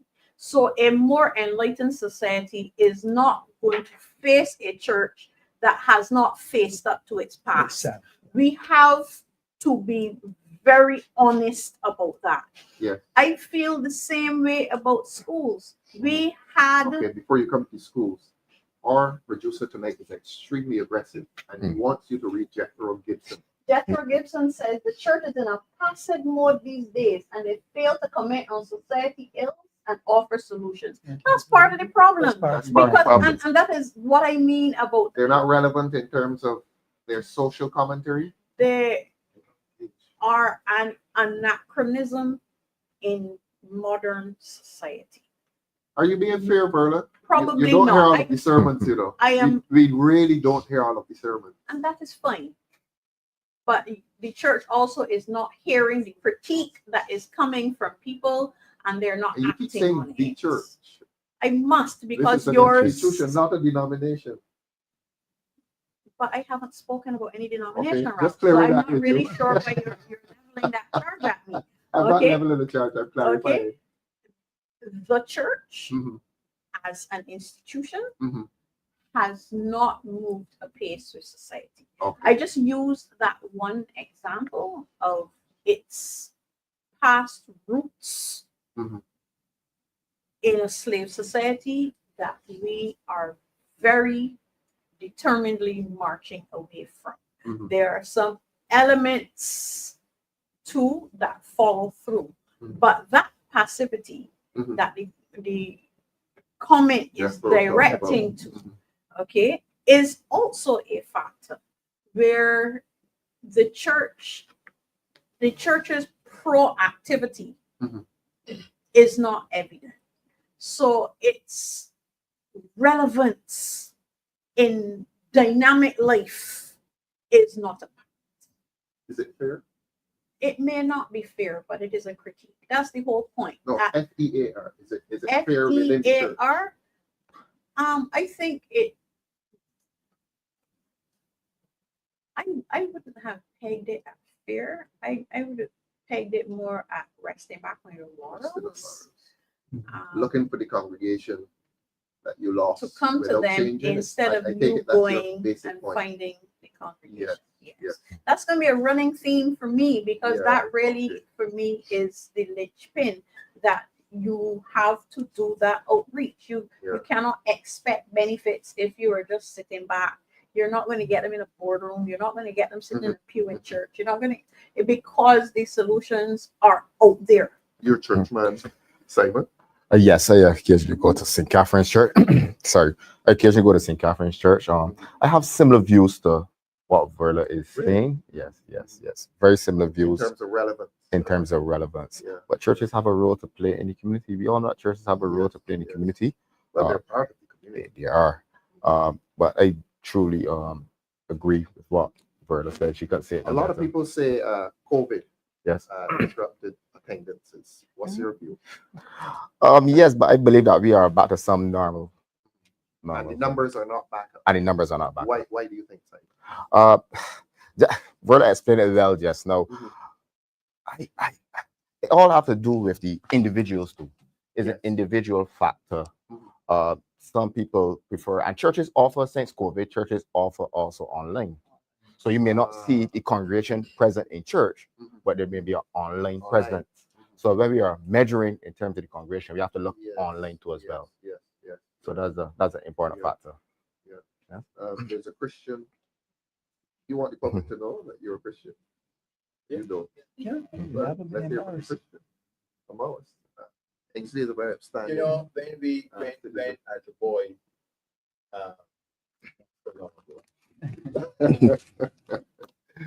in the district, Mhm. there used to be what you call open air groups from churches. Yes, under the street light. Yes. Yes. And there would be a group. Mostly they were middle to senior persons who would come from at that time where it was going on, People's Cathedral. Yeah. I can say that. So they had many open air teams that were into different districts and have a service Mhm, mhm. under the street light, as you said. Mhm. That has no that is no It's more. phased out, yeah. That is no more. So I think what Verla was really saying is that if Muhammad don't come to the mountain, Mhm. the mountain should go to Muhammad. It's interesting you should Mm. speak about Muhammad because Pedro Gemma says the mosque will pick up what the church left. Mhm. The mosque, Pedro Very Gemma is interesting. saying the mosque will Very pick up. interesting. Very Because interesting. I'm also Church left. seeing, I'm Like also conversions. seeing the children of Muslim retreating as well. Yes. Really? Yes. Yes, They So the have the mosques same- are affected. The Islamic faith is also affected. I think it is a faith issue. Of faith And- and not a denomination. And I think if, well, we weren't speaking denomination At at all. all, right? I think that there really has to be that moment of introspection. Mhm. Okay. The church will have a place. It won't have a place for everyone, but it will have a place. Mhm. It has to reclaim that place for itself. Nobody's handing it to the church. So it is up to the church leaders to formulate their plan for becoming a force to be reckoned with again. And Ralph, and I certainly agree with, you have one or two people in the Muslim community, and Mhm. they face many of the They're same declining as problems, well. many of the same problems terms of that membership the and regular attendance. Anglican, Protestant, Methodist Church. I didn't know that. It's a generational thing. Every institution has its renaissance. Yeah, it's and crisis. and that's it. So it's a societal culture. What I can say is that maybe because they're a smaller society in Barbados, they tend to in a better position to manage and control some of the things that we have not done as good a job in being able to manage in terms of the youth and so on and so forth. Well, let's deal with another more obvious disappearance from the social landscape, the community group. They've gone. Well, you have the football clubs. Yeah. And it is not so much a club these days as a team. A chap turns up, he practices, he plays in the competition, but the club life is not there. Even with the cricketers, they'll tell you, fellas play for a team and not a club. Yeah. So that there's been an obvious disappearance of the social club. I used to call them social and community groups, social and cultural groups back in the day. They've disappeared from our landscape. Why? You're St. Catherine's man. Why have they disappeared? I mean, St. Catherine's is still there. Yeah. I know you're struggling like my team's part, and we both got involved. We have a lot in common. Why is the club life disappearing in Barbados? That's a very good question. Because I find that clubs now struggling to find teams on a Saturdays and Sundays. Yeah, and let me interrupt you again. We're relating this to the rise of violence. Yes. That these institutions, churches, clubs used to be means of social control. That's correct. Control people's behavior, and a chap was less likely to be violent and to be involved in crime if he was in a club. So that's the perspective we're taking. That's correct. A young man came through clubs and always had a proper role model Yes. in the clubs and had someone you could look up to. Right. The The president. question is, why is the club disappearing? Why is club life disappearing? I think it is a culture. Mhm. is the culture. Young men is not interested in sports like before. The community centers too is This lacking. young man was a national cyclist. Yes. You, Yeah. See there. he was a national cyclist and very competent. I think you're the best. Dave Cumberbatch doesn't like me to say this, but you're the best lawyer cricketer in Barbados. Oh, I think Neil just agreed with you. Chief is my So they've mate, come so about I there you can't have it. agree with that. Yes. Yeah, so you're talking about the disappearance of club life from the social landscape. Yeah, it goes right back down to the individuals and the resources. I think resources are important. When it comes to the club life now, I can't really speak about it back then too much, but when it comes to club life now, sometimes you have to contribute financially. So when you look at it, would a person want to go and pay to play cricket or pay to play a sport on a weekend, or would a person want to go work and make some money? Respect the cost of living. But I believe that the clubs played a very important role in utilizing these young men on the weekends. The role models and the fellas were done. Even after the game of cricket, you had a social life. Yes. I think that was very important then. And now it is. So we need to get the clubs back up. Yes. We need to get the community groups back up and working. Yes. Disappearance of club life. What has been responsible for that? Like everything else, including political parties, every other institute, church, etc. Yes. Succession planning. Very often, clubs, churches, etc.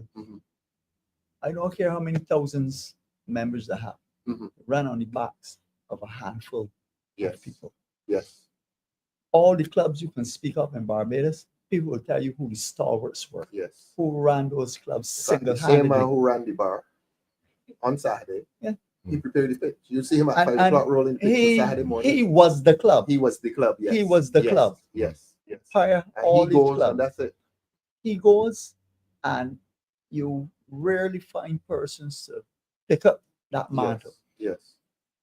Community group, club life, etc., like church, all these things. The running and management of these organizations are almost a full-time job.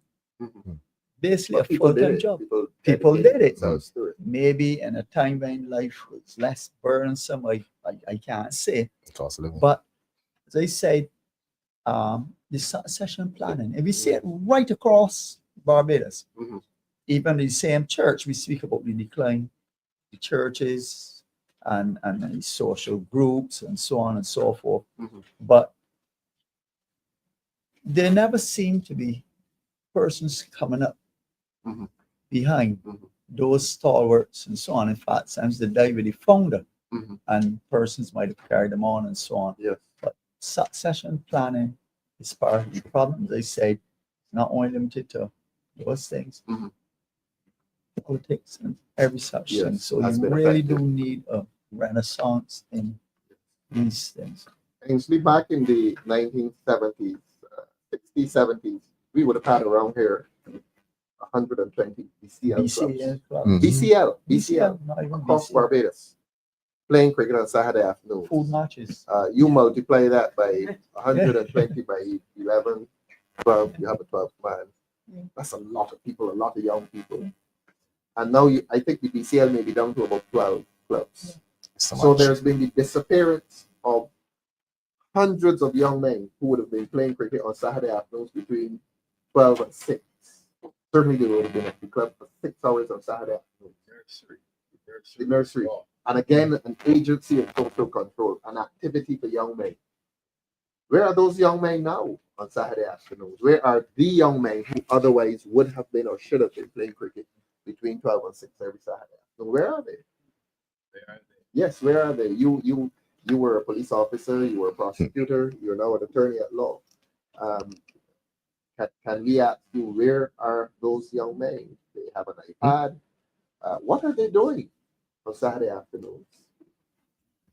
They surely have athletic talent. What may have interest young men 70s, 80s, then that's not it's not the same, doesn't interest the same No. the young person. No. What are they doing? Riding motorcycles? They have an iPad. Yeah. Because I when I was listening to Neil, I was thinking technology.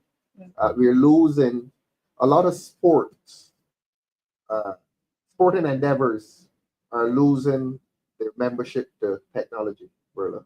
A lot of our young people are being handed an iPad from the age of 3, and they go right through Right. teens and 20s on an iPad. A technological age. Yes. So we are in a tussle Mhm. with technology. Yes. Um, Yes. Good as the technology is, Mhm. it can be responsible. Mhm. Um, it has to be managed. Yes. We must manage the technology against certain other interests, Mhm. so to speak. Yes. And I think that could be one of the reasons, not necessarily the reason, Mhm. but one of the reasons. Verla, you're a mother. This technology, this intrusion of technology into the lives of young people, how have you found that? I think that it is okay to be nostalgic, Mhm. but I would rather have an eye to the future. Mhm. I enrolled my son in Empire. It was not for him. He loves sports, Mhm. but he's not committed to sports in that way. Mhm. Every sport that you could think of organized in Barbados, he's done Mhm. and decided that was not it. Okay? And that's fine. Yeah. I don't actually view it as a negative. Mhm. The fact that there are much more options Mhm. for recreation now, What are these options? has to be That's what we're appreciated. curious about. this same technology. The same technology. I don't view it as a negative. I You think don't? I do not. Okay. I think that we have not embraced technology in the way that we should as a country. When I look around the world, Mhm. I understand how much more advanced we could be or be more open to technology. Mhm.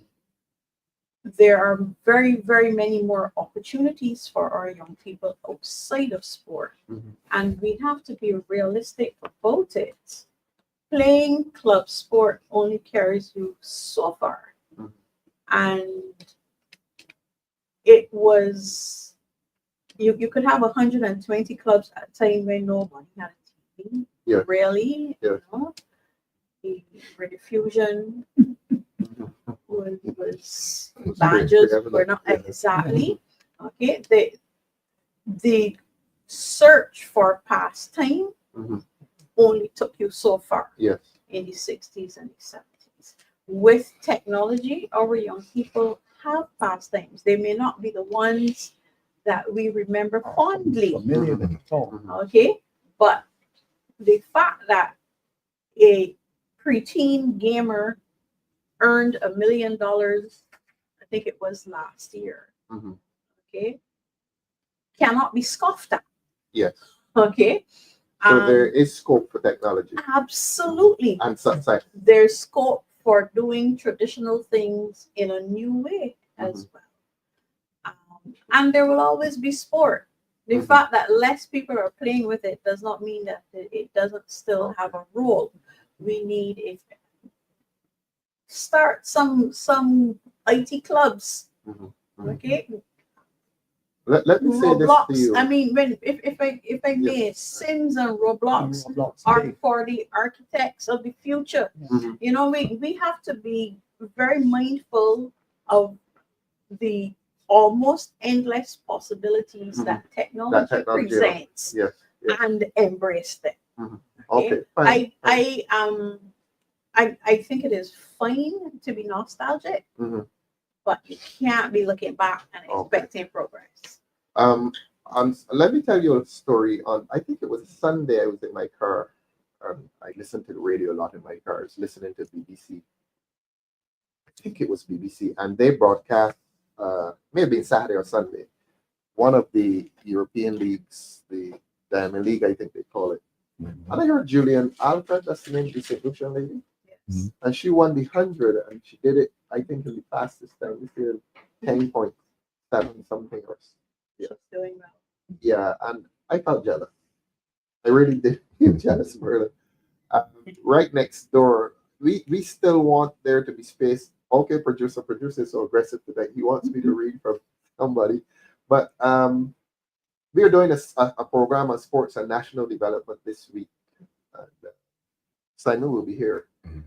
And we still think that there's a room for sports in Barbados. I know the technology, I know you can make money from it, but I think we still want our young people to go there, start sweating on the field in the process of national development. As Julian Alfred, she won the race. Yes. And St. Lucia is so proud. She's the Olympic champion. I think the world record 10.49. I think she ran 10. But watch this. Mhm. Julian Alfred had to leave St. Lucia to get to that. Okay. Yes. So whilst we can look at things with rose colored glasses, I think that at some point in time you have to take them off and just be realistic too. Mhm. Right? Not crossing over into your program later this week. Mhm. But for certain, there's No, no feel doubt. There's no doubt that sports has Mm. a role to play in diverting from crime. Mhm. Right? Yes, There that's is the no point. doubt That's the because point. it's an exertion that takes time, Mhm. that takes you away from crime at that point in time. Yes. Having said that, we also can't be blind to the fact that there is also a crossover element between criminality and sports. Okay, it is an outlet for them as well Yes. because it is an Yes. outlet that doesn't have any complexion. It has an age because when the joints start hurting, then you're done.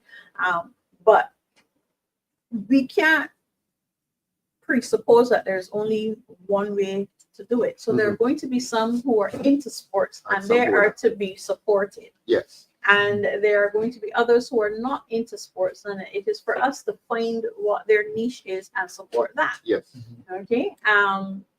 Again, not crossing over into any program that you have on education, but that really is the fundamental educational reform that we need, that we are looking for these first strengths and catering to them, and weaknesses and fixing them.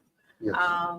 Those are two elements that have been forgotten in our educational evolution, which probably paused sometime in the 80s, and we've just been in an eddy since then. All of these facets have a role to play because each one will capture a grouping, Mhm.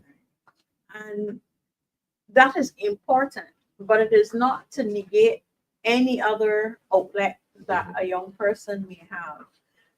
Julian Alfred is one. On Julian Alfred.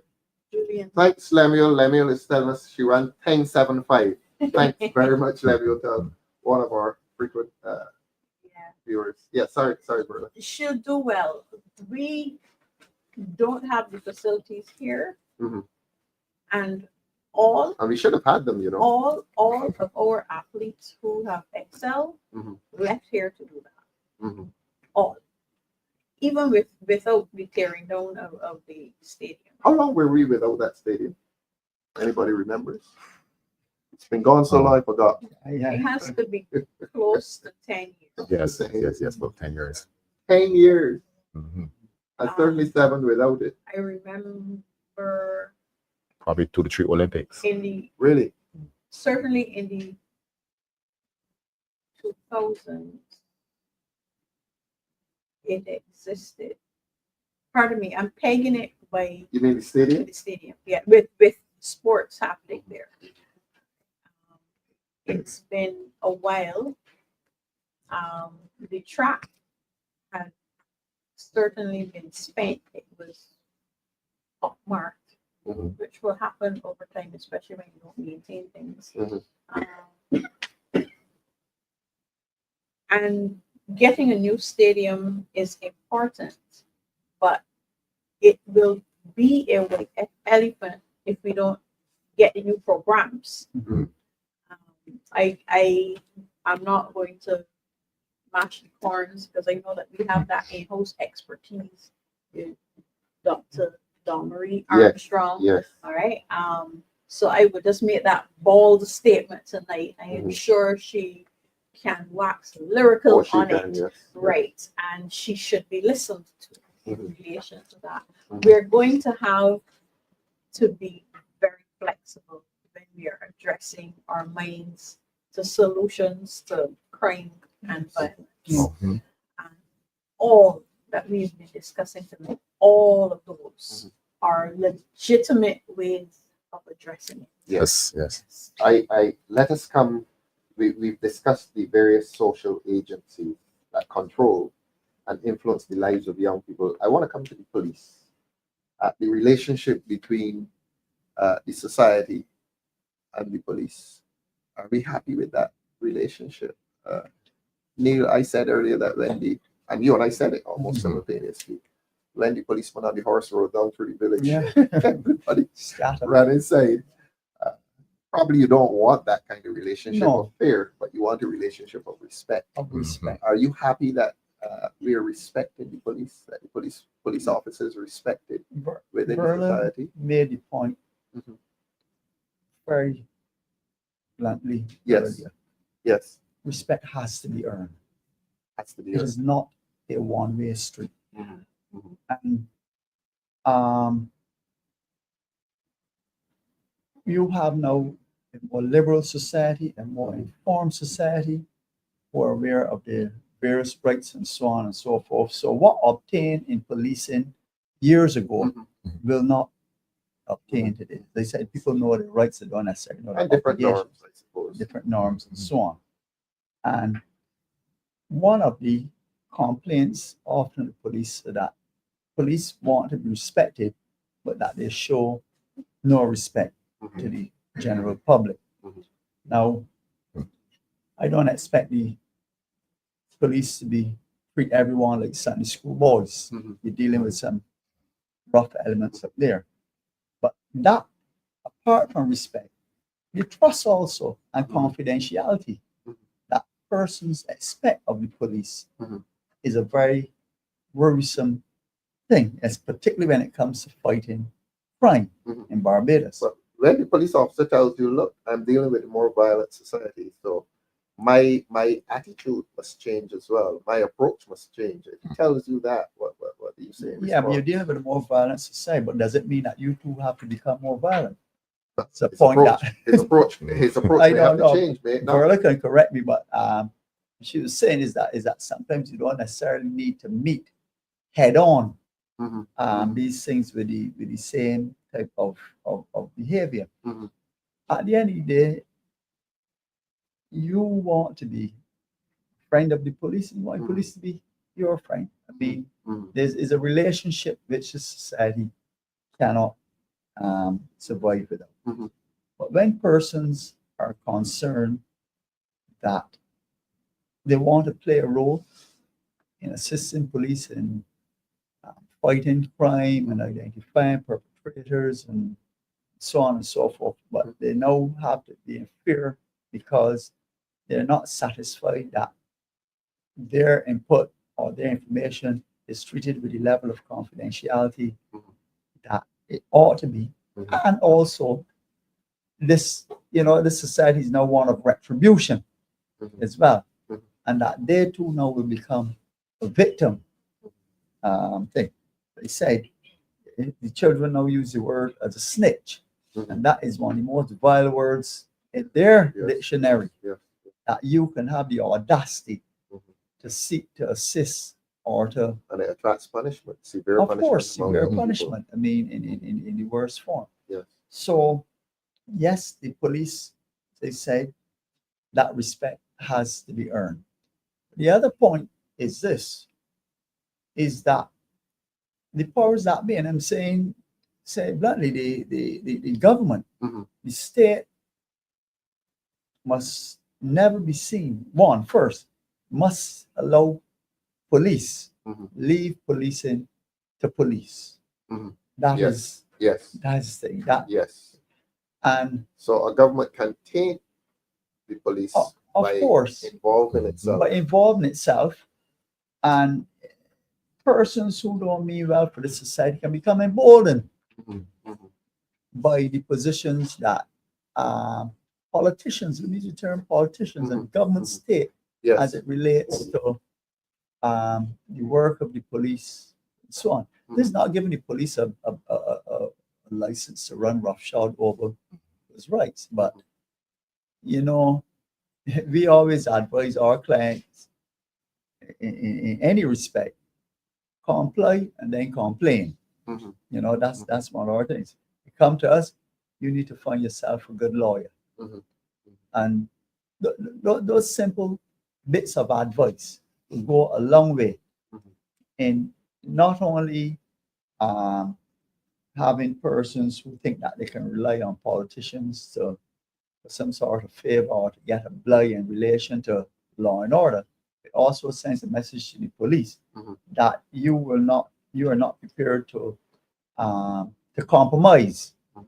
their role and their activity in the job that they're expected to do, Mhm. with uh, the the identification, the detection and prevention and suppression of Right. crime. Ensley, you're an experienced police officer. Well, you were an experienced police officer, and you're now a lawyer. So you see it from so many perspectives, and you're defending and very successfully to people in the criminal courts against police evidence. That's the reality. Are you happy with the relationship between the police service and the public? Without being invidious, I hope I'm not putting you on the spot. What I would say is that I think the police need to get back into Into the community. what we had in the 80s, This is the Community policing. Resident community lead police officer. officers, resident lead officers, Discontinued again? Springer. that seem to have gone by the way. Why was it discontinued as an institution? I think that emerged under Commissioner Jurek, Under did it? Commissioner Jurek. Yeah. And it worked. Let's wish Commissioner Jurek well tonight. Yeah. Back at that time, it worked. I think that we need to do that. We need to get into the community. Mhm. You had the police would go in, they would have road tennis tournaments within All the sorts of community. There were some The Calypso tank, they had a Calypso competition at one point. police that had the So they were very much involved in the community. very much involved. I think it's Cockroach used to win every year or something. Yeah. Cockroach, yeah.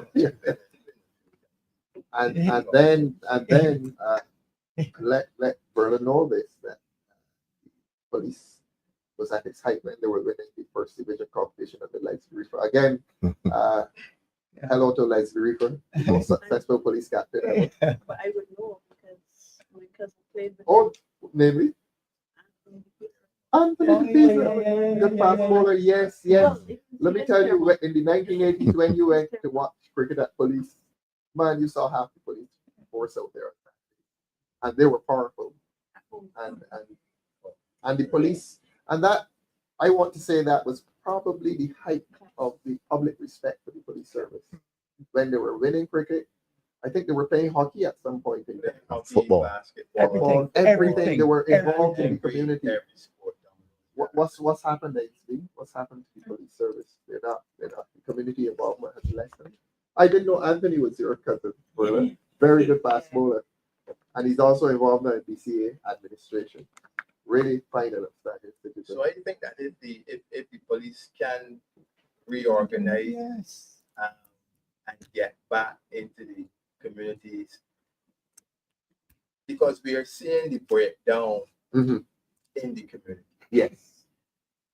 Don't wait until it escalates to gun violence, Mhm. then to lament the fact that this is what the community. Yes. Somebody Yeah. said something. Our very Yeah, if I- aggressive producer has now turned friendly. He's given us an extra 5 minutes. So if I- in that if I 5 minutes, may- he wants, yes, if we were I going to may. discuss Yeah. solutions. We're going to The- wrap up with solutions to the problem of violent crime in Barbados. The So start. police Put on are, your thinking caps, please. Yes, Verla. the police are in an unenviable position Mhm. where they're called upon to be the force, whether we change their name or not, Yes. as well as to protect and reassure. Mhm. It is hard to balance the two. We need to have hardline policing. Yes. Hardline policing. We need to have hardline policing. Mhm. There's a place for it. Yes. You need to have that strong element. Mhm. You also need to have the community infiltration. Mhm. I call it infiltration because that's essentially what you're doing. Not only does it give a presence and speak to trust, but it also aids intelligence. Yes. I smiled because I wanted you to say community intervention, but you say infiltration. Yeah, And I know why we you're saying want them- infiltration. right? Yes. So we have to have the officers who enforce, Mhm. and we have to have the officers who entrust. Mhm. And striking that balance, we have since Durant, we keep having these little forays that we call community policing, Mhm. which is really just a police outpost in a community, as opposed to that ingratiation. Since you didn't like infiltration, That ingratiation. Right? That's Where- fine. That's nice. where they're literally getting involved in the community. We saw it work. Mhm. We Mhm. saw it work. So we know that this is something that we can recapture. And it is without losing that essence. But Neil put his finger on the pulse. Mhm. The way that the police behave towards the public has to be respectful, even when forceful. Mhm. The way that the public relates to police also has to be respectful, okay, when the police are being forceful. It cuts both ways. You know what, smiling Verla? You sound like a defense lawyer in the middle of the case. It's practice for tomorrow morning. I know. But truly we have to work on it from both elements. And emotion is the polices, because they can bring back the community policing in the way that it ought to be done. And they will always have the element of the one that you call when things are getting out of hand and they have to apprehend, they're always going to have that. Mhm. So they have these two roles to play. Mhm. And we have to get back to that point where they can efficiently play both roles. Mhm. And perhaps by reintroducing proper community policing, and I want to tip my hat to Bertie Hines, because he remains an adamant advocate of it. He's written books on it. Yeah. He's standing up for it. And he is your deputy chair on the commission. He's the of crime. deputy Yeah. chair. And we need to have that element of policing Mhm. properly implemented. Mhm. If I Yes, please, just Neil. admit, and there's a What? Keep practical, your eyes on the there's- producer. there's a practical observation. My community in St. Philip, Mhm. 4 rows, 6 rows, our surrounding districts. We had St. Philip South. yeah, he would not object because then we had Sergeant Cobbler, who was a Roland. Yeah, who was Wonderful like human called, being. I mean, Exemplary and police very officer. well loved and Yes. respected. He could be a priest tomorrow. Respected. Yeah, Roland, In you that know Roland, do you? community. You know, sometimes success can be detriment, or wider detriment. Mhm. Success is no inspector. Roland. Yeah. Superintendent. Yeah. Superintendent, Oh, superintendent, yes. Roland Cobb. which means he's now out of that community Yes. Yes, yes, yes. and welded to a desk. Mhm. I need to say in a A cubby loss hole. to the community. It is a actively. loss to the community. But Yeah. Neil, that And comes they back have to what no you said no earlier. place on. Succession planning. Yeah. There you go. Yeah. You know what I mean? He just ripped from us. All right. But he has personality that he is ingratiated within that entire St. Philip community. Everybody knows him. You know him. Oh, and yes, so on. yes. He came And to I'm the saying seminar that the for us. police force has to be mindful that you take some of the best detectives. Mhm. They're good street men and so on. Mhm. And their success sometimes wins them a promotion, but Mhm. stays them away Takes them from off the what street. really is their core Yes. strength. Yes. All right. And I'm saying that there's nothing wrong with a person who is an inspector or superintendent. Why can't a community police officer be elevated also to that level with, of course, certain more responsibilities and so on? If you are not prepared to do that, proper succession planning as we This said. brings me to the final question for all four of you. Is the government soft on crime? The government has a legislative responsibility. The government doesn't do it well. Right. The government should not be doing Yeah. operational nor active policing. The government's role is to legislate and to vote monies for the police Yeah. service, Mhm. provide police stations. That's the extent largely of government's legal involvement in the police service. Yeah, but do we feel satisfied that in its legislative or administrative role in relation to the police service that they are being soft on crime? Do we feel that way, or do Barbadians feel confident that this government intends to collar crime? What, if I may say, is that You're going you first, have, Neil? yes, you have the laws there. Mhm. All right. Simple question. Do you And think they they're are soft for on crime? enforcement. Mhm. They're for enforcement. Mhm. But we have a situation where persons on the wrong end of the law feel emboldened, Mhm. and the persons who are responsible for enforcing the law Mhm. have found themselves in retreat. I understand the point you're making. I understand. You the will point have a you're making. problem. I You understand. will have a problem. So where Could we the use the law word enforcement reluctance? do not feel that they have the support Of of the the government. state, Yes. Mhm. Yes. all right, and that support The government, because the police, government, the police the government. constitute a part of the state as Precisely. well. Let's say the they don't have government. they don't have the support of the government. Mhm. And the other side, that other element, Mhm. feels a sense of emboldenment. Yes. Yes. All right. All right, we're running short on time, Neil. That's my problem. Just Government soft on crime. yes, definitely. And just to add on from where Neil stopped just now, Mhm. from the time that situation took place, and we all know about that Yes, situation in yes. Barbados, crime The went Bad downhill. Friday. The Bad Friday. Bad Friday. Not the Good Friday. The Bad Friday. And if we look at the crime went downhill from there. Yes. Yes. Downhill. Yes. So it was a serious concern. Soft on crime. Very soft on crime. Ensley, we're going to come to the criminologist / criminal lawyer last. Ensley, government soft on crime, because it has a legislative mandate. I would say that there seems to be that reluctance Mhm. on the part of government Mhm. to demonstrate to the public Mhm. that they have a handle Yes. on crime. Mhm. We can only remember not so long ago Mhm. where the Attorney General was the savior Mhm. of Barbados as it related to crime. When he was sitting on the other side When of he the was house. sitting on the other side. Mhm.